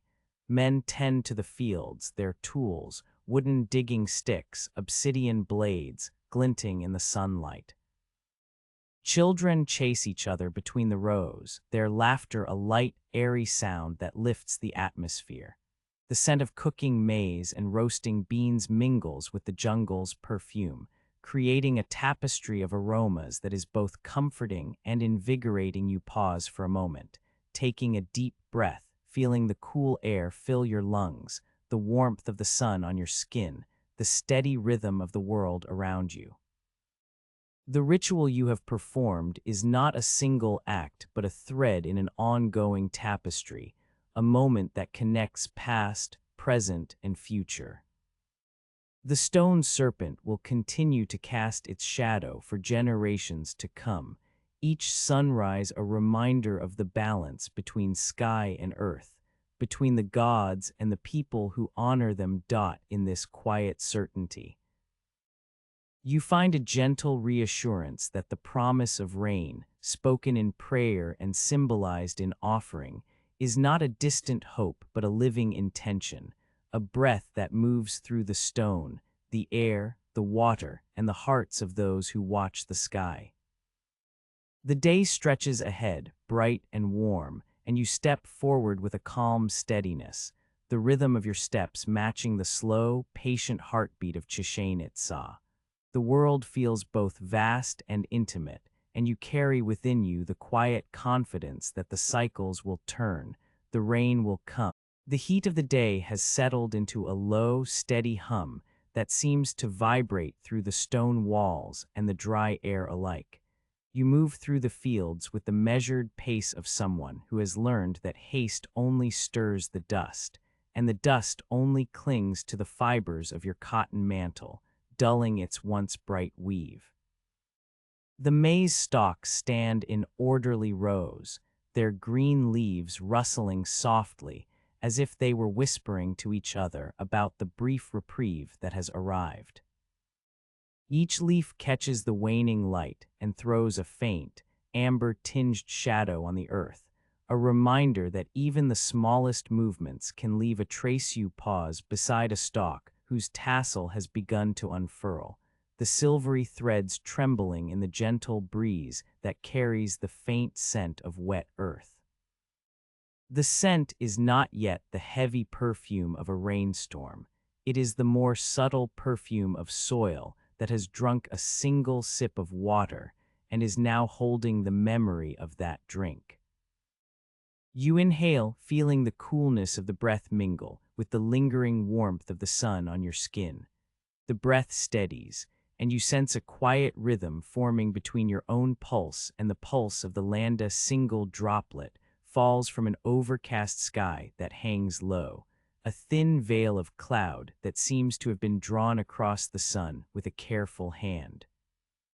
The droplet lands on the compacted earth a few steps away, creating a muted splash that echoes faintly against the stone steps of the temple in the distance. The sound is soft, almost imperceptible, yet it reverberates inside you like a drumbeat that has been waiting for a cue. You watch the water bead on the surface of the soil, then sink slowly, disappearing into the darkened pores of the ground. The droplet does not swell into a torrent. It is a modest offering, a single note in a long, low hymn. You lift your head, eyes tracking the thin cloud that hovers above the cenote to the north. The cenote's surface is a dark mirror, reflecting the sky's muted gray and the occasional flash of a distant bird's wing. The water below is still, a quiet reservoir that has fed your village for generations, a mouth of the underworld that the Maya have long revered. You remember the moment earlier, when you had dipped your palm into that same water, feeling the coolness that promised life if the rains would come. Now the water seems to hold a new promise, a faint ripple spreading outward from the point where the droplet fell, as if the earth itself is acknowledging the gift, the memory of the ancient record you once heard in the Council of Elders surfaces again. It spoke of a modest rain that, after a prolonged drought, signaled the return of fertility for the Maya of Tikal in the 9th century. The record was etched on a stela, its glyphs worn but still legible, a reminder that even the smallest amount of water can turn the tide of a season. You do not need to invoke the name of that distant city to understand the truth it carries. The world is often turned by the quietest gestures. The irony is gentle, almost tender. After all the precise calculations, the careful alignment of the serpent's shadow, the careful offering of jade and carved wood, it is a single droplet that decides the fate of the fields. You turn back to the rows of maize, noticing how the mist that follows the drop settles on the leaves, coating them with a delicate sheen. The mist is not a storm, it is a fine spray that clings to the stalks like a veil of breath. The droplets catch the light, turning each leaf into a tiny lantern. You feel a faint chill on your forearms, the coolness of the mist contrasting with the lingering heat of the day. The air is now scented with the earthy perfume of damp soil, a scent that seems to rise from the ground itself, as if the earth were exhaling after a long hold. You kneel beside a young sapling that has just broken through the soil, its tender shoots reaching upward as if in gratitude. The sapling's leaves are still a pale green, fragile against the backdrop of the older, sturdier stalks. You run a thumb over the smooth bark, feeling the faint pulse of life within. The sapling reminds you of the continuity that threads through the generations. The same stone steps, the same obsidian knife, the same jade amulet that rests warm in your pocket. The knife, dulled by yesterday's offerings, catches a glint of the mist, a brief flash that seems to echo the serpent's shadow from years past. You think of the knife's edge, a sharp reminder of the sacrifices made to the gods, and of how even a tool can hold a story, a quiet narrative of devotion and necessity. The jade amulet in your pocket vibrates faintly, a subtle tremor that you attribute to the shifting temperature of the stone beneath you. The amulet has been with you through the sunrise ceremony, the prayer at the altar, and now this moment of unexpected rain. Its smooth surface is cool against your skin, a small anchor that grounds you when the world feels fluid. You press the amulet gently, feeling the familiar weight, and allow the faint vibration to settle into your awareness. It is as if the amulet, like the stone serpent, is a conduit for the unseen forces that move through the world, translating the language of the heavens into something you can hold. You stand again, feeling the dampness of the soil cling to the soles of your sandals. The sandals, woven from plant fibers, have been mended many times, their soles patched with strips of leather and bark. Each repair is a small story of endurance, a reminder that the people of this place have learned to adapt, to mend what is broken, and to continue forward. You notice a small crack in one of the stones at the edge of the field, a fissure that has been filled with a mixture of clay and crushed shells, a traditional method used to seal gaps and prevent water loss.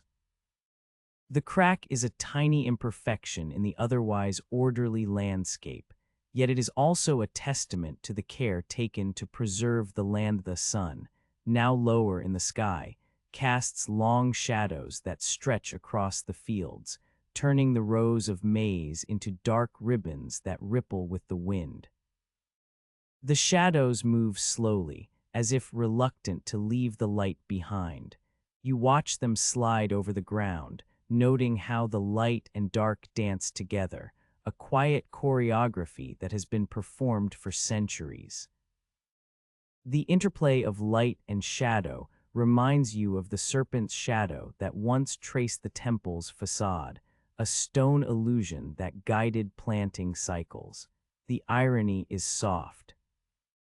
The stone that cannot move creates a moving image, and now the sky, which cannot be held, offers a moving droplet. You take a moment to sit on a low stone bench near the edge of the field, the bench's surface worn smooth by countless feet. The glyphs carved into its base are faint, their lines softened by time, yet they still speak of the tzolk ejective in and h, or b ejective cycles that govern the calendar. You place your hands on the cool stone, feeling the subtle vibration of the earth beneath, a low hum that seems to echo the rhythm of the rain. The hum is not loud. It is a quiet, persistent thrum that steadies the mind, much like the steady beat of a drum in a distant ceremony. You close your eyes, allowing the sounds of the field to fill your senses. The rustle of leaves, the distant call of a bird, the faint patter of the mist on the stone, the soft sigh of the wind through the ceiba trees beyond. Each sound is a thread in a tapestry that stretches across the horizon, connecting the present moment to the countless mornings that have come before. You breathe in the cool, moist air, feeling it fill your lungs, and you exhale slowly, letting the breath carry away any lingering doubts about the future. the day begins to wane, and the mist thickens just enough to blur the outlines of the distant cenote, turning it into a soft, gray oval that seems to float on the horizon. The mist clings to the stone steps of the temple, making them slick, and you watch your own reflection shimmer on the wet surface, a fleeting image of a man intertwined with the stones, a silhouette that is both part of the landscape and apart from it. The reflection is a quiet reminder that you are both observer and participant, a role that has been held by many before you and will be taken up by those who follow you rise, feeling the gentle pull of the evening, the way the light softens and the world prepares for night. The fields, now glistening with the remnants of the mist, seem to breathe with a renewed vigor, their leaves holding onto the moisture like a secret.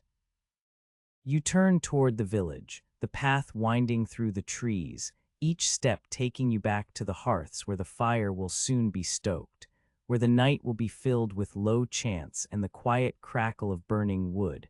As you walk, the jade amulet rests warm in your pocket, the stone serpent's shadow now a memory etched in your mind. The single droplet that fell earlier has become a quiet promise, a modest but decisive note in the long song of the seasons.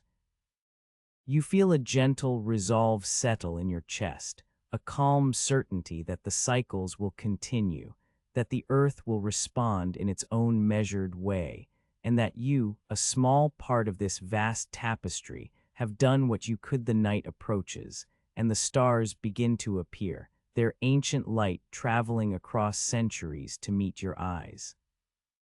You pause for a moment, looking up at the sky, and you sense the continuity of the heavens, the unhurried rhythm that has guided your people long before the stone serpent was carved. In this quiet pause, you welcome the calm that settles over you, like a soft blanket drawn over the world. You rise before the first light, the thatch of your modest dwelling rustling as you pull it aside. The world is still, the jungle murmurs in low syllables, and the sound of a distant ballcourt echo fades like a half-remembered song. Your mind rehearses the ritual. The stone serpent on the east face of the temple of Kukulkan will cast its shadow at sunrise on the equinox, a spectacle that has guided planting cycles for generations. You dress in a simple cotton mantle, the same one your mother wove from a loom that has known the rise and fall of many seasons. An obsidian knife rests in your belt, its edge dulled by yesterday's offerings.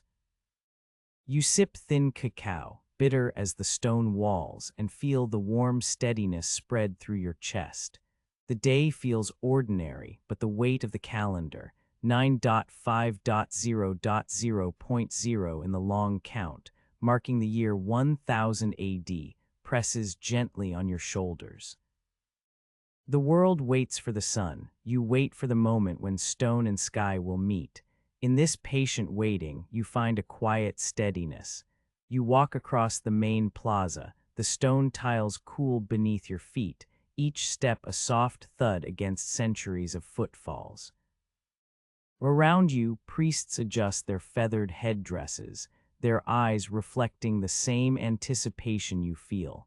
A child tugs at a woman's skirt, his bare feet kicking up dust that settles like a thin veil over the platform.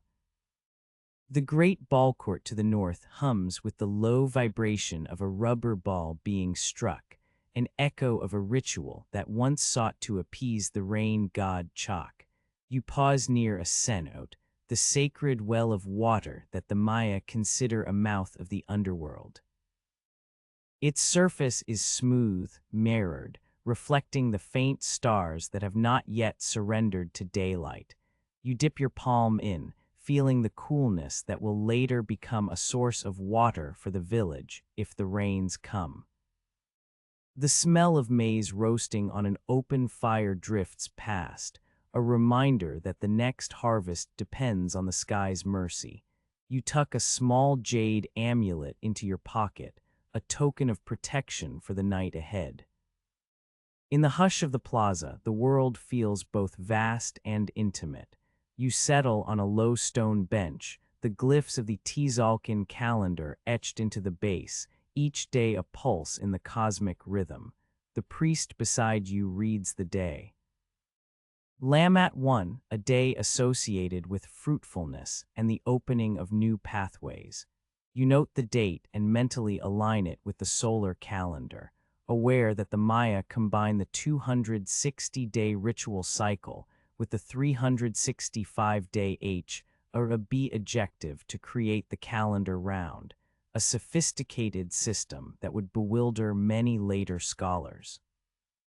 Your thoughts drift to the classic Maya collapse centuries earlier when cities fell, but the knowledge of the stars endured, preserved in stone and memory. An elder hands you a fresh cup of cacao, its steam curling like a tiny serpent. You sip, feeling the slight bitterness linger, a reminder that even sweet things hold a shadow. The wind whistles through the trees, carrying a faint scent of wet earth, as if the world itself holds its breath before the equinox. You straighten, feeling the weight of both the celestial calculations and the human hopes they support. In this alignment, you sense a calm certainty. The horizon blushes pale orange, the sun inching forward as you position yourself at the temple's base. The stone steps are worn smooth by countless pilgrim feet, and a few stray leaves cling to the edges, rustling softly. From your perch, you watch the eastern corner where the serpent's stone head begins its slow glide across the facade. As the first ray of light strikes, a thin, luminous line traces the serpent's back, creating an illusion of a living snake winding down the temple, a phenomenon the Maya have celebrated for generations.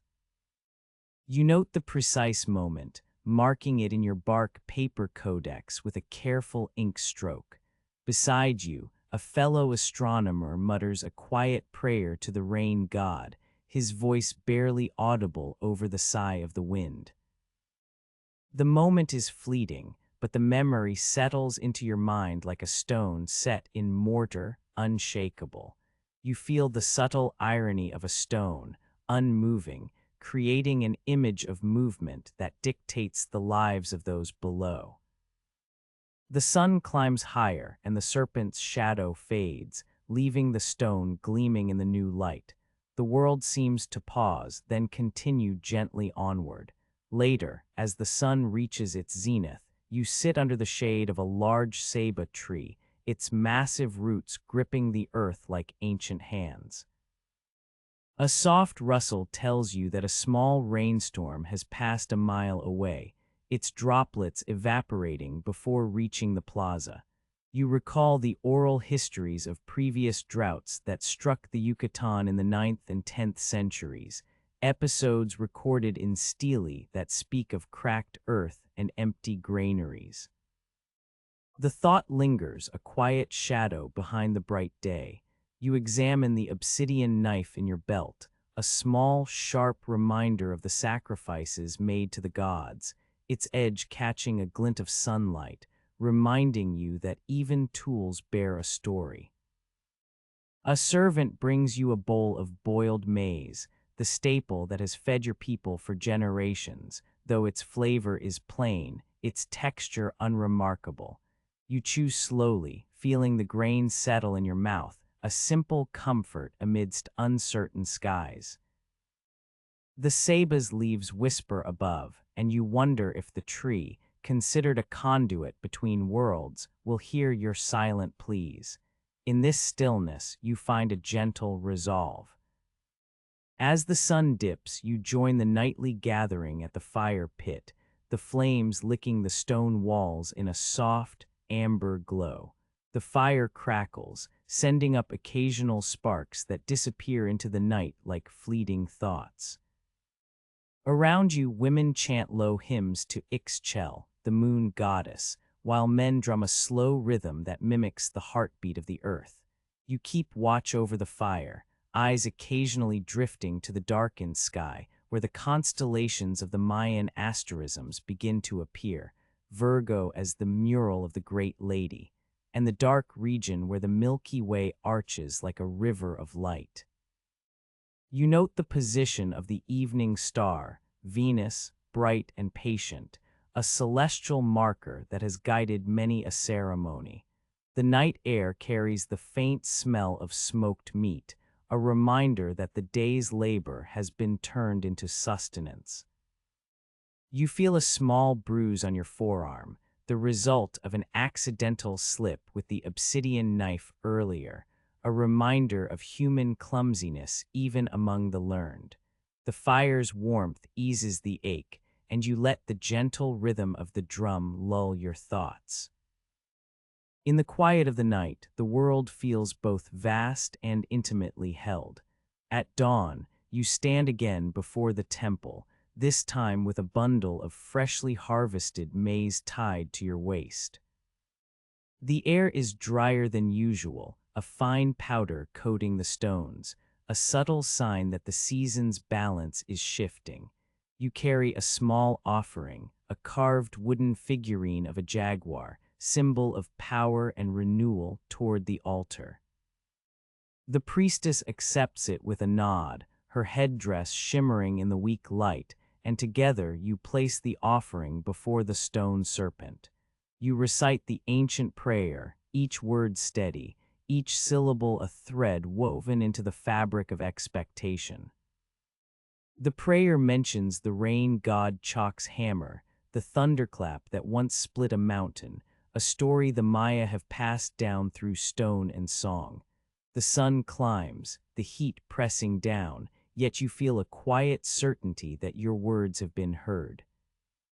The jade amulet in your pocket vibrates faintly, as if reacting to the unseen forces you invoke.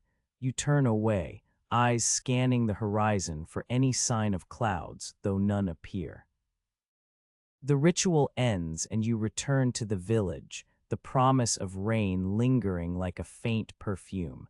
In that promise, you find a calm reassurance. The day passes with the usual rhythm. You tend to the fields, the maize standing tall, their leaves rustling like soft applause. As the afternoon wanes, a single droplet falls from an overcast sky, striking the soil with a muted splash. It is a modest thing, but the sound reverberates through you like a soft drum beat. You pause, lifting your head, eyes tracking the thin cloud that hovers above the distant cenote. The rain does not come in torrents. It is a gentle mist that kisses the earth, enough to coax seedlings to swell. You recall the ancient record of a similar modest rain that, after a long drought, signaled the return of fertility for the Maya of Tikal in the 9th century.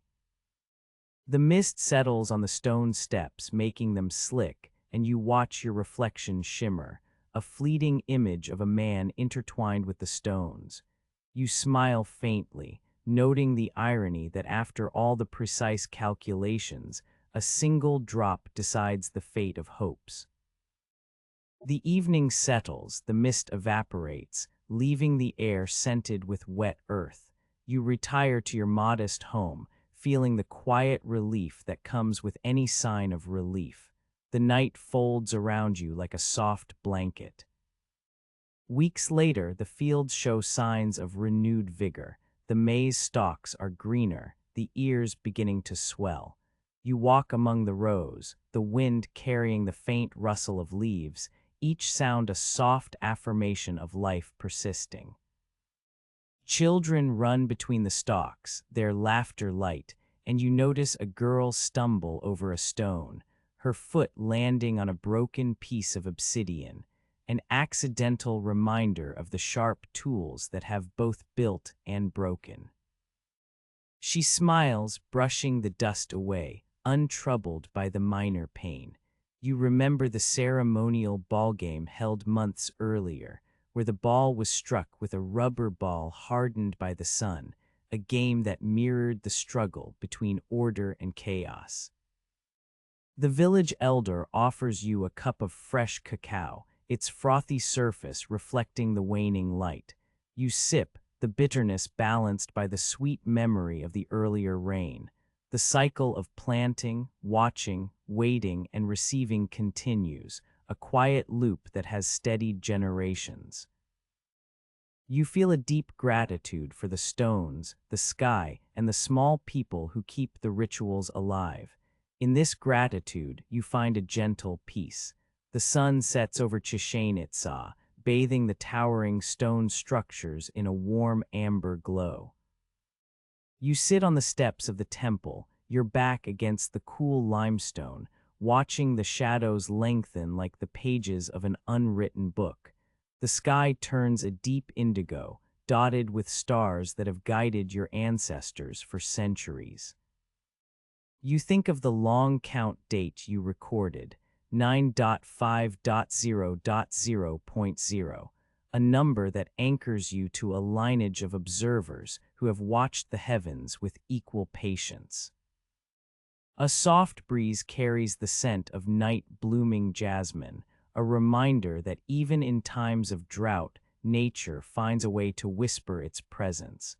The fire pits in the plaza have been extinguished, the embers now cool as the village settles into sleep. You place the jade amulet back into your pocket, its smooth surface warm from the day's heat. You close your eyes, breathing in the muted chorus of nocturnal insects, feeling the earth beneath you steady and sure. In this stillness, you sense the continuity of cycles, the unhurried rhythm of life that persists beyond any single drought. Your thoughts drift gently, like the quiet river that flows unseen beneath the stones, and you welcome the calm of the night. Now, as the days have lengthened and the rains have returned in modest measure, you find yourself returning to the fields more often, not merely as a steward of crops, but as a quiet witness to the subtle negotiations between stone, sky, and soil. The maize, once a uniform sea of green, now bears ears that swell with golden kernels, each one a tiny promise of sustenance. You pause beside a stalk whose leaves have been bent by a recent gust, the fibers still supple, the veins still bright. The wind carries a faint scent of wet earth mixed with the lingering perfume of the jungle's night flowers, a reminder that the world never truly rests, even when it seems to settle into a lull. You run a thumb along the rough bark of a nearby ceiba, feeling the grooves that have been carved by insects and time alike. The tree's silhouette against the dying light looks like a guardian, its roots spreading like the veins of the earth itself. A young boy approaches, his hands empty, eyes bright with curiosity. He asks in the soft cadence of his mother's tongue whether the stone serpent still watches the sunrise. You smile, the corners of your mouth turning down ever so slightly, and point toward the east where the temple still stands, its limestone walls catching the last blush of daylight. It does, you say, but it also listens to the whispers of the wind and the sighs of the rain. He nods, as if that answer settles a question he never fully understood. You hand him a small piece of dried maize, a token of the harvest, and watch as he tucks it into his satchel, his small shoulders already bearing the weight of future responsibilities. The evening draws near, and the sky deepens into a velvety indigo. You make your way back to the plaza, where the stone steps of the temple are now slick with a thin film of moisture from the day's lingering humidity. The jade amulet, still warm from the day's sun, rests against your chest as you walk, its surface catching the faint glow of torches that have been lit for the night's ceremony. The firelight flickers across the stone, casting dancing shadows that seem to move with a life of their own, as if the very walls were breathing. You settle onto the same low stone bench where you once recorded the day's observations, the glyphs beneath your fingers cool and familiar. A priestess joins you, her headdress now adorned with fresh feathers that have been dyed in the colors of the recent rain, deep blues and muted greens. She offers you a cup of cacao, its steam rising in delicate spirals that merge with the night air. You accept, feeling the familiar bitterness on your tongue, a taste that has accompanied both triumph and trial. She speaks softly, her voice a low hum that blends with the distant croak of frogs and the occasional rustle of nocturnal creatures. She thanks the rain god Chalk for the mercy shown, and together you chant a short prayer, each syllable a thread that weaves the present moment into the tapestry of countless generations. As the chant fades, you glance up at the stars, noting the familiar pattern of the mural of the Great Lady and the bright point of Venus, still lingering near the horizon. The constellations seem to hold a quiet conversation with the stone serpent, each celestial body, a reminder that the cycles you have observed are not merely local, but part of a larger, interwoven cosmos. You feel the weight of the obsidian knife at your side, its dull edge now a silent companion, its presence a reminder that sacrifice and offering have always walked hand in hand with observation and hope. The night deepens and the fire's glow softens, the embers turning to a faint, steady glow. You rise, feeling the cool limestone beneath your feet, and make your way to the edge of the plaza where the cenote lies, its surface now a dark mirror reflecting the moon's pale light. You dip your hand into the water, feeling the chill travel up your arm, a sensation that grounds you in the present. The water is still, but you can sense the life it holds, the hidden currents that feed the village and the fields beyond. You whisper a quiet thanks to the underworld's mouth, a gesture that feels both ancient and intimate.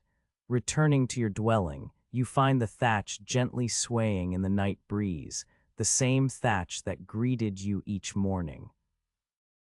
You settle onto the woven mat, the faint scent of the day's work lingering in the air, earth, maize, and the faint trace of smoked meat. The jade amulet rests against your heart, its surface now cool, as if it has absorbed the night's serenity. You close your eyes, breathing in the rhythm of the jungle, the distant call of an owl, the soft rustle of leaves. In this moment, the cycles of planting, rain, harvest, and prayer blend into a single, unhurried breath.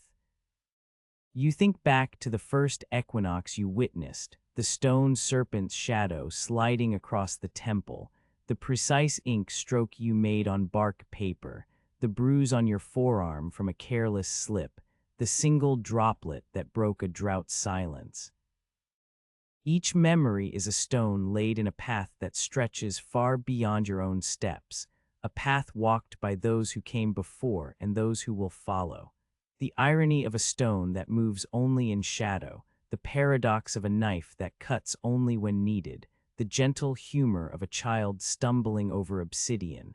These small details linger like faint incense, never overwhelming, always present. You feel the night's coolness settle into your bones, the world around you hushed, the stars above steady. The rhythm of your heartbeat matches the slow pulse of the earth, a reminder that you are part of a larger whole, a quiet participant in an endless dance of observation and reverence. In this stillness, you sense the continuity of cycles, the unhurried rhythm of life that persists beyond any single drought. The sun has already slipped behind the distant hills, and the great stone bodies of Chichén Itzá sit in a soft amber that seems to melt the edges of their hard lines. You find a place on the broad, worn steps of the temple of Kukulkan, the limestone cool beneath your thighs despite the lingering heat of the day. The stone is smooth where countless feet have pressed, the surface polished by the rhythm of generations that have risen before you, each one a breath, each one a pause. You settle, the weight of your body a quiet counterpoint to the vastness that stretches above. A gentle wind begins to stir, carrying with it the faint perfume of night-blooming jasmine that climbs the walls of the nearby dwellings. The scent is sweet but restrained, as if the flowers themselves are aware of the solemnity of the hour. It mingles with the earthy aroma of damp stone, a reminder that the rain that fell weeks ago has seeped into the cracks, leaving the limestone faintly slick where the droplets lingered. You run a fingertip along the edge of a step, feeling the coolness of the stone, the subtle grit of ancient mortar, the whisper of centuries that have been ground down to a fine, almost invisible dust. Your eyes lift to the sky, now a deep indigo that seems to swallow the horizon. Stars emerge one by one, each a pinprick of cold fire that has guided your ancestors across the night. The brightest among them is Venus, the evening star, still lingering in the western fringe, a pale lantern that has been a marker for ceremonies since the first days of the calendar. You note its position, a small, almost imperceptible tilt that tells the priests that the next cycle of rites will begin in a few months. The thought is both comforting and oddly distant, as if you are watching a play from the back row, aware of the script but not yet called upon to act. A soft rustle comes from the nearby ceiba, its massive trunk a silent sentinel that has watched the rise and fall of many seasons. Its roots spread like the veins of the earth, gripping the soil with a grip that feels almost intentional, as if the tree itself is a conduit between the world of the living and the underworld that the Maya once called Xibalba. You remember the stories told by the elders, the myths of the world tree that reaches up to the heavens and down into the depths, and you feel a faint smile tug at the corner of your mouth. There is an irony in the way a single tree can hold such weight in the collective imagination, while the rest of the world continues its indifferent march. The plaza below is quiet now. The fire pits that once crackled with amber flames have been doused, their embers cooled to a dull gray. The stone benches that line the edges are empty, the occasional rustle of a night creature the only disturbance. You can hear far off the soft chirp of crickets, a rhythm that seems to echo the heartbeat of the earth itself. The sound is steady, unhurried, and it settles into your chest like a gentle tide. You inhale slowly, drawing in the cool night air, feeling the faint sting of the jasmine and the lingering trace of smoke from the earlier fires, a reminder that the day's labor has been transformed into nourishment and warmth. Your hand finds the jade amulet you have kept close all day. Its surface is smooth, the green depth of the stone catching the faint light of the stars. You had placed it in your pocket earlier, feeling its weight against your thigh, a small anchor in the sea of ritual and expectation. Now you pull it out, turning it over slowly. The jade feels warm from the day's heat, a subtle reminder that even stone can retain the memory of the sun. You tuck it back into your pocket, feeling the slight pressure of the amulet against your skin, a quiet reassurance that the forces you have invoked are not entirely abstract. Your thoughts drift back to the long count date you recorded earlier, 9.5.0.0.0. The numbers are more than a tally, they are a bridge across time, a line that connects you to the scribes who etched the same sequence into bark and stone centuries before. You picture the glyphs, the stylized bars and dots that convey a sense of order in a world that can be chaotic. The date feels like a heartbeat, a pulse that has continued unbroken despite droughts, wars, and the slow erosion of stone. You wonder how many of those who have come before you have sat where you are now, watching the same constellations, feeling the same coolness of the limestone beneath them. A distant owl hoots, its call resonating through the night. The sound is low, almost mournful, yet it carries a certain dignity, as if the bird itself is a keeper of the night's secrets. You listen to the echo of the call as it bounces off the stone facades, each reverberation a reminder that the world is larger than any single human life. The owl's presence feels like a quiet acknowledgement that the night is alive, that the darkness holds its own kind of wisdom, patient and unhurried. You think of the rain that came weeks ago, the modest mist that had been enough to coax the seedlings into swelling. The memory of that single droplet, the sound it made as it struck the earth, still lingers in your mind like a soft drum beat. It was a small thing, but it had set in motion a chain of growth that now fills the fields with greener stalks, the promise of a harvest that will sustain the village through the next cycle. The irony is not lost on you. After all the precise calculations, the careful observations, the offerings and prayers, it was a single, unassuming drop that tipped the balance. Yet there is no bitterness in that thought, only a gentle acceptance of the way the world works. The night deepens, and the temperature drops just enough to make the stone feel crisp against your skin. You pull your simple cotton mantle tighter around your shoulders, the fabric soft from many washes, its fibers still bearing the faint scent of the cacao you drank earlier. The mantle is a reminder of your mother's hands, of the loom that has known more seasons than any living person. You can almost hear the rhythmic clack of the shuttle as she wove, the steady beat that matched the heartbeat of the earth. The mantle, like the stone steps, is a piece of continuity, a thread that ties you to the past and to the future. A faint rustle comes from the edge of the plaza, where a few villagers have begun to settle for the night. Their silhouettes are barely discernible, moving slowly, as if each step is measured against the night's quiet. You can see the faint glow of a lantern in one corner, its light flickering like a small, hesitant star. The lantern's flame casts a soft halo on the stone, a reminder that even in darkness there is still a source of light, however modest.